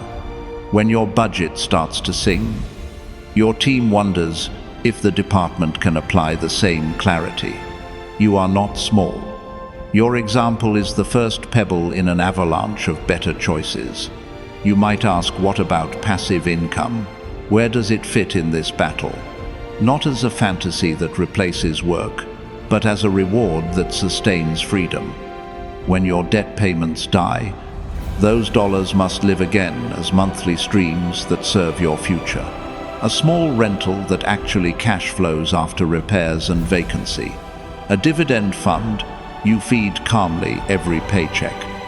A digital product that solves a real problem and continues to sell because it continues to help. These streams are like the 5 stones you keep at your side after the fight. They will not swing themselves, but they will carry you through the next skirmish without panic. And because giants love comebacks, keep your guard. Build a 1-month emergency fund, then 3, then 6. Set alerts for due dates. Automate savings and giving so your values lead your velocity. Review your budget on the 1st and the 15th. Lock your credit when not applying for anything. Replace doom scroll time with skill practice. Keep your sling in hand. If this meets you where you are, hit like and subscribe to join thousands of chosen one souls who pray, plan, and fight together with clean hands and strong hearts. Drop "Thank God" in the comments as your agreement to pick up the 5 stones and run at your giant. You are not a grasshopper. You are a shepherd with a sling and a sentence. You are not stuck in the valley of fear. You are standing at the start of a sprint. Aim, breathe, throw, and watch the old contracts fall face down in front of the living God who delights to set captives free. A master is leaving town, and he does not leave souvenirs. He leaves weight. To one servant he entrusts 5 talents, to another 2, to another 1, each according to his ability. Then he goes away. That is Matthew 25 verses 14 to 30. In their world, A talent is not a trick. It is a heavy measure of money. In hours, it is also your time, your skill, your relationships, your platform, your health, your tools. The test in this parable is not about guessing the stock market. It is about whether you will act like an owner of nothing and a steward of everything. The first servant gets 5 and turns it into 10. The second gets 2 and turns it into 4. They measure, they move, they multiply. The third digs. He buries the one. He has a speech ready when the master returns. I knew you to be a hard man, reaping where you did not sow, gathering where you scattered no seed. So I was afraid, and I went and hid your talent in the ground. Here you have what is yours. The master does not clap for caution. He calls the servant wicked and slothful, not because he lost money, but because he refused responsibility. He returns the one to the man with 10 and delivers a line that rattles any. A lazy plan. To everyone who has will more be given, and he will have abundance, but from the one who has not, even what he has will be taken away. This is not greed in holy clothes. This is a kingdom law. Stewardship outruns sentiment. Motion outruns excuses. Notice the structure of the story. The master assigns according to ability. The servants who scale do not do so by chance. They have capacity and courage. They accept risk under responsibility, not risk for spectacle. They understand that the safest place for capital is not a hole, it is a plan. They practice measurement, optimization, and scale. They do not worship the money, they serve the mission. And when the master returns, the reward is not a hammock, it is more trust. Well done, good and faithful servant. You have been faithful over a little. I will set you over much. Enter into the joy of your master. That is the sentence you are building toward when you learn to budget, to invest, to review, to improve. You are not chasing applause. You are preparing for assignment. Let us talk stewardship in plain clothes. Stewardship measures. If you cannot count it, you cannot improve it. Too many of us bury our talent in attention holes. We scroll away hours that could compound into skills. We hide a gift behind perfectionism because the first version is never our favorite. Measuring breaks the spell. How many hours did you build value this week? How many proposals sent? How many follow-ups? How many dollars assigned to giving, to savings, to investing? How many clients kept? How many returns requested? Radical clarity is revival for your finances, your calendar, your peace. Stewardship optimizes. It takes what exists and makes it better: a tighter workflow, a clearer page, a faster response, a smoother checkout, a simpler pitch, a price that honors the work and the customer, not just one of them. It trims waste and turns it into fuel. It takes a spare room and imagines it as a rental. It takes idle cash and imagines dividend investing instead of dust. It takes a podcast idea and imagines a season plan instead of random rants. Optimization is worship with a spreadsheet. Stewardship scales. Scaling is not hype. Scaling is repeating what works with integrity and systems so that the quality rises with the quantity. Your first talent doubled because you knew what produced the return. You can document your process. You can teach it to one person. You can automate one piece. You can run it while you sleep without lying to clients. This is where passive income stops being a fantasy and becomes a designed flow.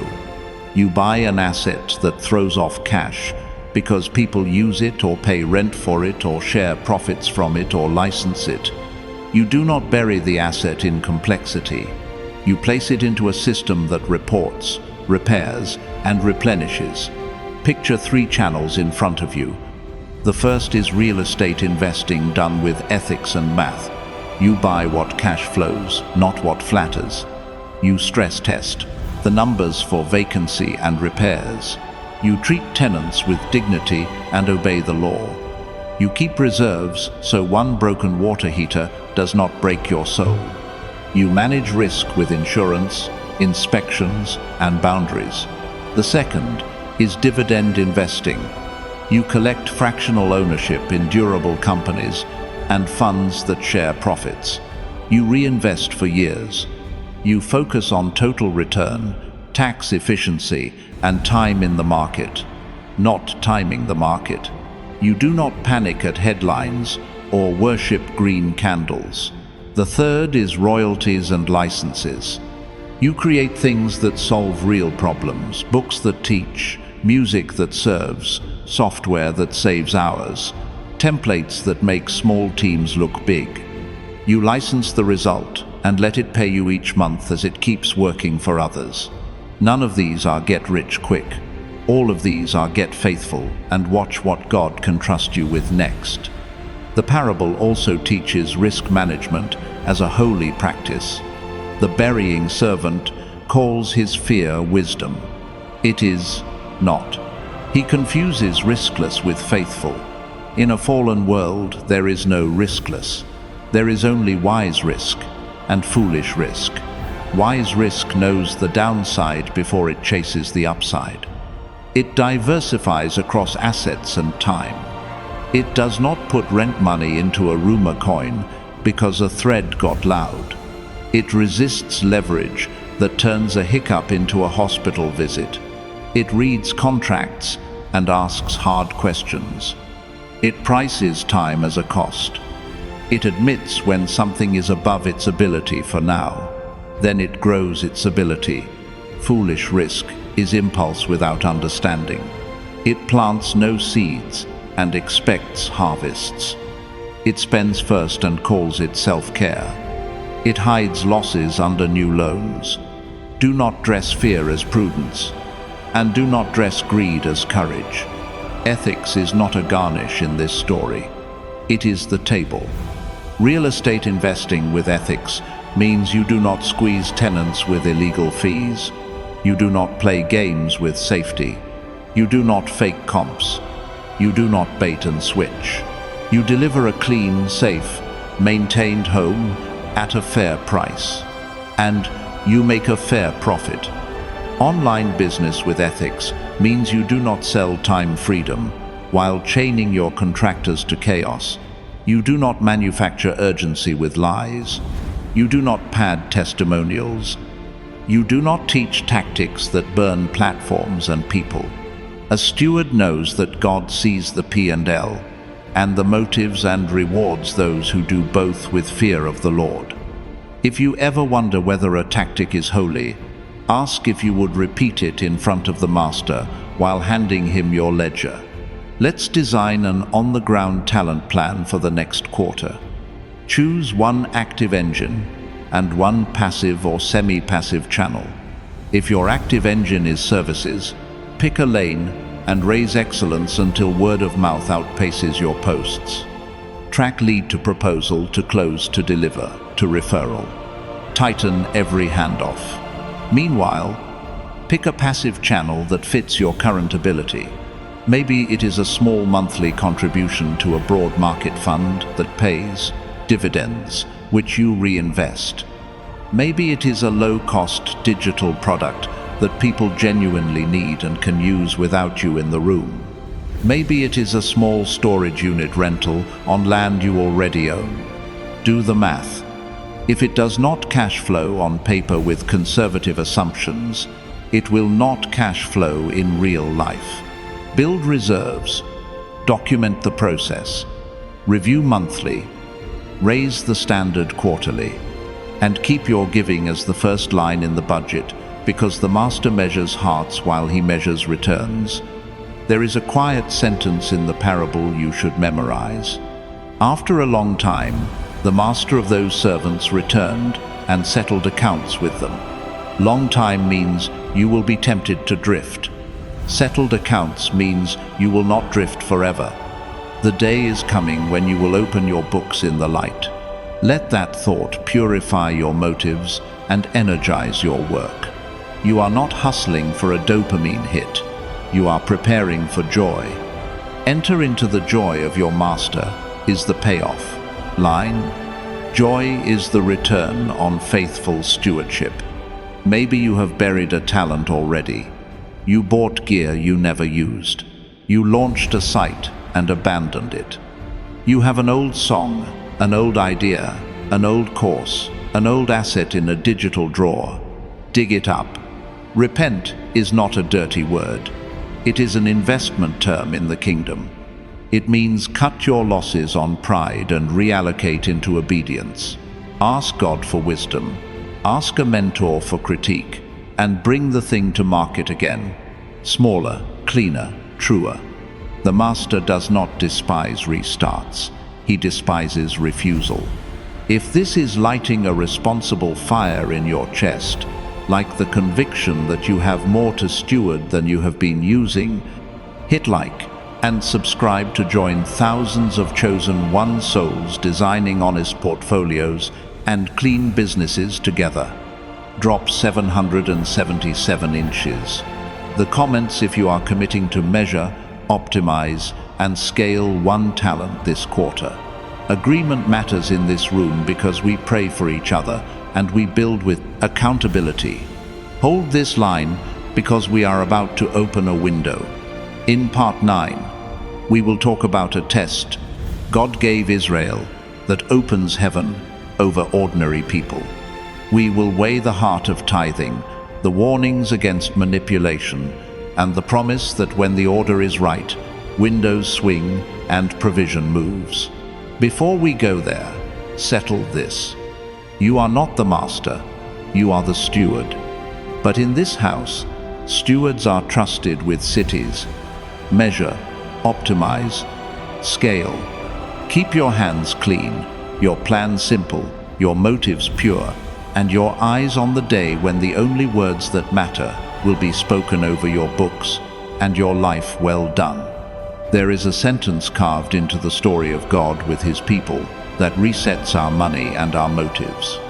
Bring the full tithe into the storehouse, that there may be food in my house, and thereby put me to the test, says the Lord of hosts, if I will not open the windows of heaven for you, and pour down for you a blessing, until there is no more need. That is Malachi 3 verse 10.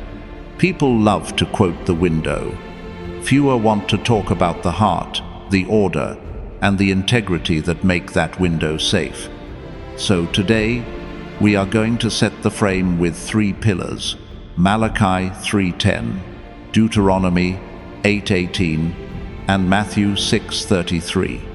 Together they answer where wealth truly comes from, what it is for, and how to put first things first so your finances stop arguing with your faith. Start with the source. You shall remember the Lord your God, for it is he who gives you power to get wealth, that he may confirm his covenant that he swore to your fathers, as it is this day. That is Deuteronomy 8 verse 18.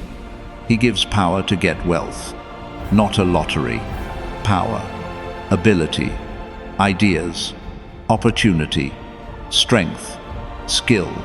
The covenant God gives capacity, so his goodness has a witness in the earth. When you breathe, plan, build, sell, manage, and solve problems, you are using borrowed power. That is why pride is silly and shame is unnecessary. Pride says, I did this myself. Shame says, I do not deserve this. Truth says, my Father gave me power to create value so I can feed my house, bless my community, fund the mission, and keep his promises visible. Then the order. Seek first the kingdom of God and his righteousness, and all these things will be added to you. That is Matthew 6 verse 33. First does not mean church words only. It means a sequence that protects your soul. Kingdom first, right standing and right living first. When first is in place, addition follows. When first is out of place, anxiety pays your bills and then sends you a late fee. Jesus has just told his listeners not to serve money, not to worry about food and clothes like orphans who have no father, and then he gives the cure. Seek first. Put God at the top of your plan and the center of your work. That is the only way. Overflow does not own you. Now bring in the window. Malachi's line is strong because the stakes are high. Israel had been going through the motions while holding back the portion that kept the storehouse full. God's house was thin while personal houses chased upgrades. The tithe in that setting was a concrete way to anchor trust. Bring it, so there is food, so the priests and the poor are provided for, so worship and justice do not starve. Then God says, test me. Very few places in Scripture carry that dare. Why here? Because money tests hearts daily, and God meets the test with a test. You trust me with the first, I will cover you with the rest. That is not a loophole to buy a blessing. It is a covenant rhythm to keep greed from turning you into an anxious slave with nice things. Let's say it plain. Tithing integrity matters more than tithing image. God is not asking you to fund manipulation. He is asking you to fund mission. Give with a clean heart, not under pressure or gimmicks. If a leader uses fear, flattery, or false promises to pry open wallets, that is not the spirit of Christ. You have permission to ask how gifts are used. Financial transparency is not lack of faith. It is respect for the God of truth. In your local church, look for open reporting, clear budgets, trustworthy processes, and leaders who live what they preach. In charities and ministries you support, read the statements, ask the questions, and aim your giving where fruit grows and people are truly served. The goal is that there may be food in the house, not fog in the numbers. Now balance the seesaw that throws so many believers off. Faith and works, prayer and plan, spirit and spreadsheet. The Bible does not give you a pass on diligence because you tithed, and it does not tell you to hoard because you budget.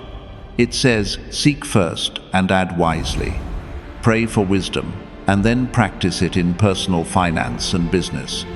Run a simple plan, give first, save second. Live on the rest with purpose. Track your spending. Kill bad debt. Build an emergency fund. Invest with patience. Keep your credit score healthy by paying on time every time.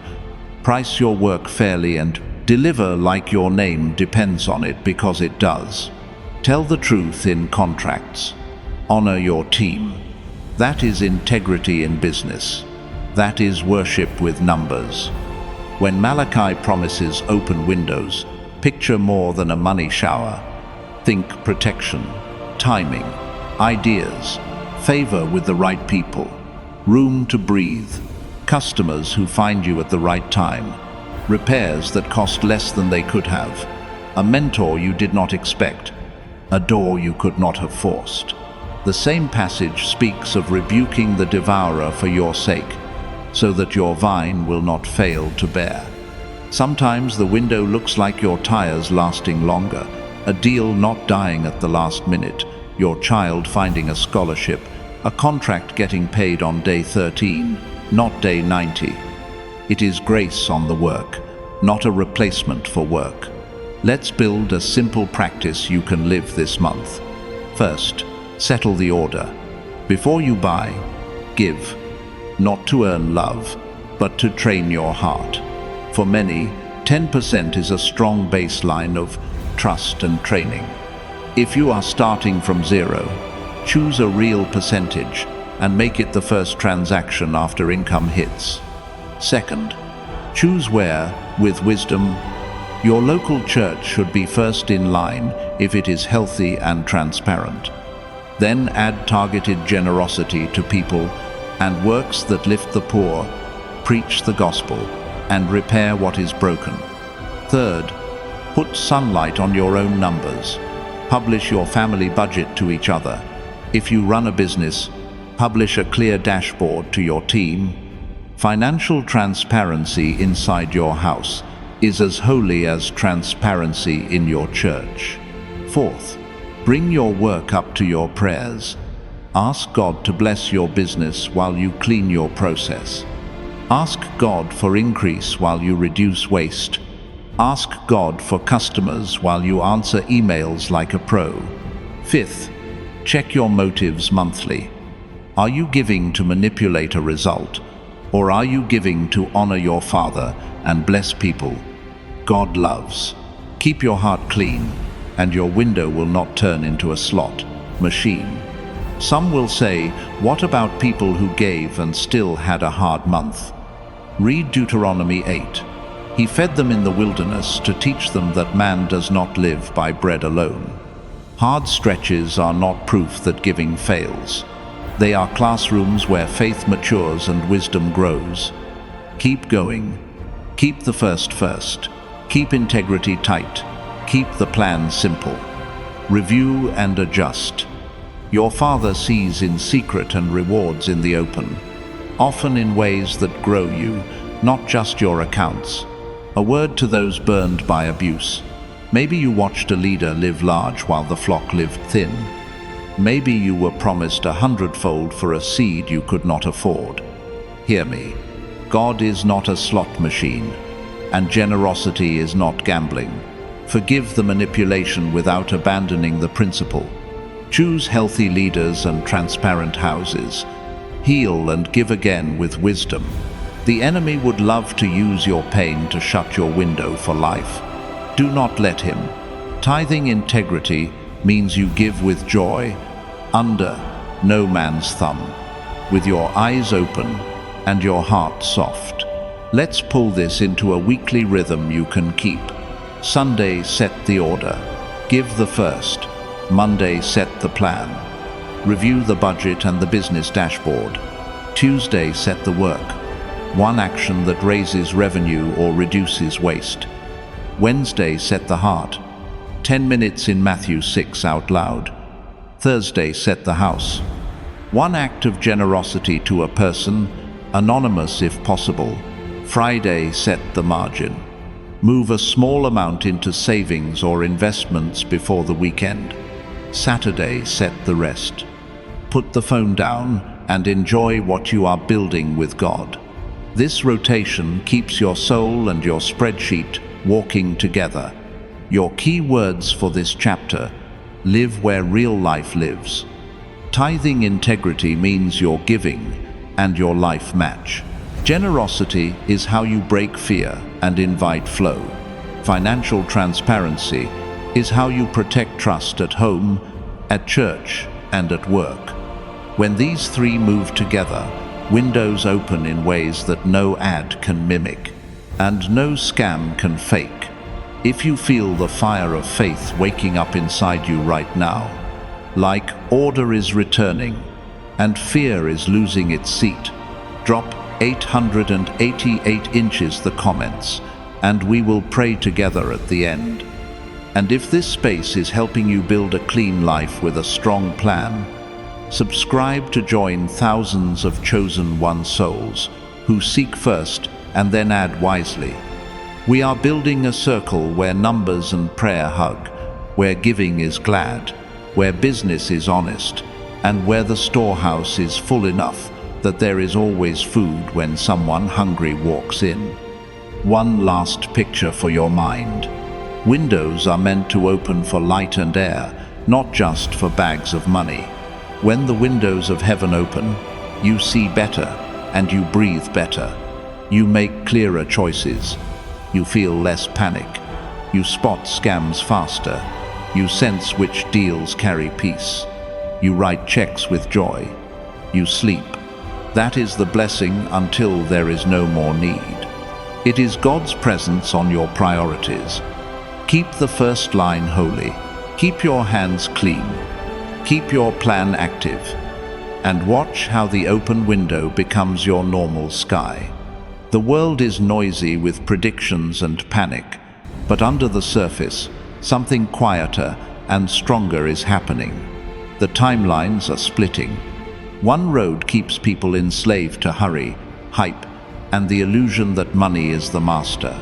The other road is the path of sons and daughters who know their source, choose the narrow gate, and walk by covenant. You have seen this thread all the way through the story. Abraham released what looked better and received a promise larger than his eyes. Joseph went from pit to portfolio because discipline and faith made him findable. Ruth gleaned with dignity, and Boaz built a field that fed a town. And the line carried straight to David, who ran at a giant with skill and faith. Solomon asked for wisdom first, and abundance came safe.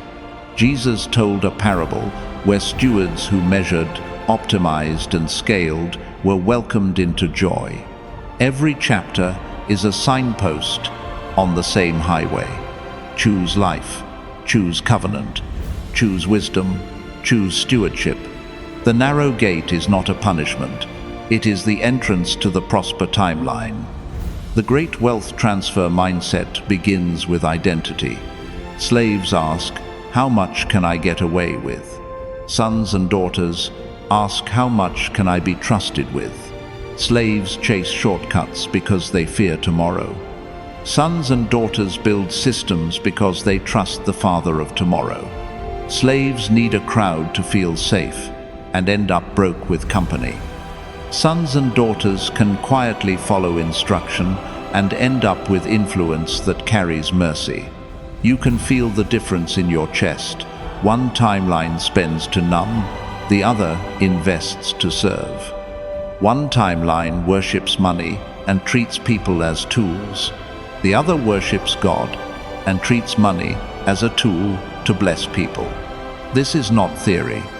This is Tuesday and Thursday, and the first of the month when the bills hit, and your choices either echo fear or echo faith. Look at your own life through the lens of the covenant road. The Abraham move is to prize peace and integrity, even if it looks like a pay cut today, trusting that God opens land and legacy when you refuse strife. The Joseph move is to practice excellence when no one is watching, to build cash flow systems in fat years so famine cannot own you, to store 20% before you scroll. The Ruth and Boaz move is to create an ecosystem that bakes generosity into the business model, to leave edges so the vulnerable can walk with dignity, to build community wealth on purpose. The David move is to name your high-interest giants and throw 5 stones with precision until the noise falls face down. The Solomon move is to ask for wisdom, to diversify with humility, to communicate with sunlight, to let risk-adjusted returns guide your pace instead of headlines. The talents move is to stop burying what God has given and start designing flows that multiply blessing without breaking people. Stitch those together and you are standing on the bridge into the prosper timeline. Now we turn that conviction into a plan you can live. For the first 30 days you will detox your finances like Israel leaving Egypt, with bread that had no time to rise. Open your accounts and tell the truth on paper. List every debt with balance, rate, minimum, and due date. Build a simple zero-based budget that gives first, covers necessities, assigns extra to debt, and leaves a tiny line for joy so you can keep going. Start a small emergency fund that can absorb a flat tire and keep you from payday traps. Attack one tiny bill to build momentum. Cancel 3 leaks and redirect the savings to principal the same day. Set all minimums to autopay so your credit score stops taking hits for forgetfulness. This is stone 1. It is not glamorous, it is holy. Your brain will fight you with old cravings. Breathe, pray Matthew 6 out loud, and keep your hands moving. Faith is not a shrug. Faith is a schedule. In the next 60 days, you will raise your income and your ability together. Pick one side hustle that is ethical and useful. and write a one-sentence promise for it. A clear offer beats a loud voice. Price fairly, collect deposits, deliver early, and ask for 2 referrals each time without shame. Use the extra to hammer your highest interest account, while your budget guards the door from lifestyle creep. In this same window, choose one skill that the market rewards and that you can practice daily for 45 minutes. Sales with integrity, writing that converts, data literacy, customer success, project management, a technical certification. Skill is the sling you will use for years. Set a simple rule for credit use and stick to it.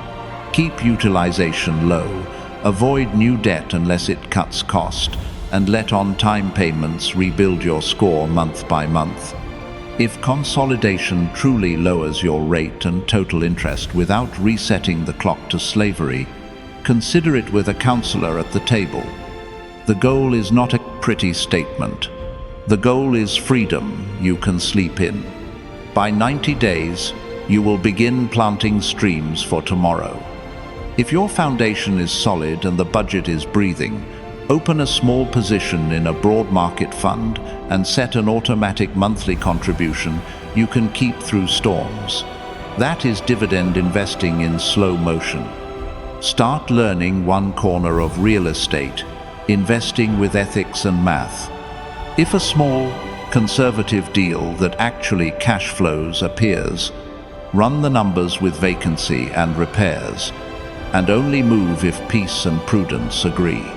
If not, keep saving and keep studying. Create one asset you can license or sell without you in the room. It might be a template, a micro course, a helpful tool, a short book. Do not chase viral, chase useful. In this same season, formalize your generosity. Decide your tithing rhythm with a clean heart. Aim your giving where there is transparency and fruit. Record it like any other line in the ledger, because order protects zeal. Finally, a secure mentorship on 2 fronts. Find a spiritual elder who will ask about your heart and your habits, and a vocational mentor who will sharpen your decisions without flattery. Put one meeting each month on the calendar and treat it like a board meeting for your life. As this roadmap runs, keep your ethics louder than your anxiety. In every transaction, choose honesty over hurry, service over spin, clarity over confusion. If you lead a company, write policies that protect the vulnerable and pay on time. If you lead a family, tell the financial truth kindly and make decisions in the light. If you are an employee, build so much trust that your name lowers the cost of worry for your team. If you are a freelancer, deliver so consistently that your referrals outpace your posts. The Prosper timeline is built with small, faithful choices repeated until they look like character. The world calls that boring. Heaven calls it blessed. Here is the test of timelines, and you can take it today. Do my choices honor people? Do my numbers tell the truth? Do my systems serve the mission? Do my margins make room for the weak? Do my plans invite God to lead, or ask Him to bless what I refuse to review? If you can say yes with a clean conscience, keep going and expect addition in ways money alone cannot measure. If you cannot yet say yes, do not drown in shame. Repent is an investment word here. It means turn around, change the inputs, write a new rule, send a difficult email, cancel a harmful habit, apologize, rebuild. The Father is not trying to catch you in a mistake. He is trying to coach you into mastery. Now lift your eyes, because the great wealth transfer is not about a single coin flying from one pocket to another. It is about responsibility moving toward those who will steward it for good. It is about contracts and companies, ideas and industries, homes and neighborhoods, passing into hands that fear God and serve people. It is about storehouses with food, not vaults with dust. It is about payrolls met on time, widows protected by policy, orphans folded into households, communities strengthened by enterprises that refuse to lie. If you want to stand in that flow, say it with your calendar and your ledger. Seek first, work clean, give gladly, save calmly, invest patiently, teach generously. That is how you cross into the prosper timeline and stay there with peace. If this ignites something solid in you, like a spine of steel wrapped in gentleness, like vision where fog used to sit, like courage where panic used to shout, like video this, if you choose the prosper timeline, according to the Word of God, and subscribe to join thousands of chosen one souls who pray together and build financial freedom together with clean hands and clear hearts.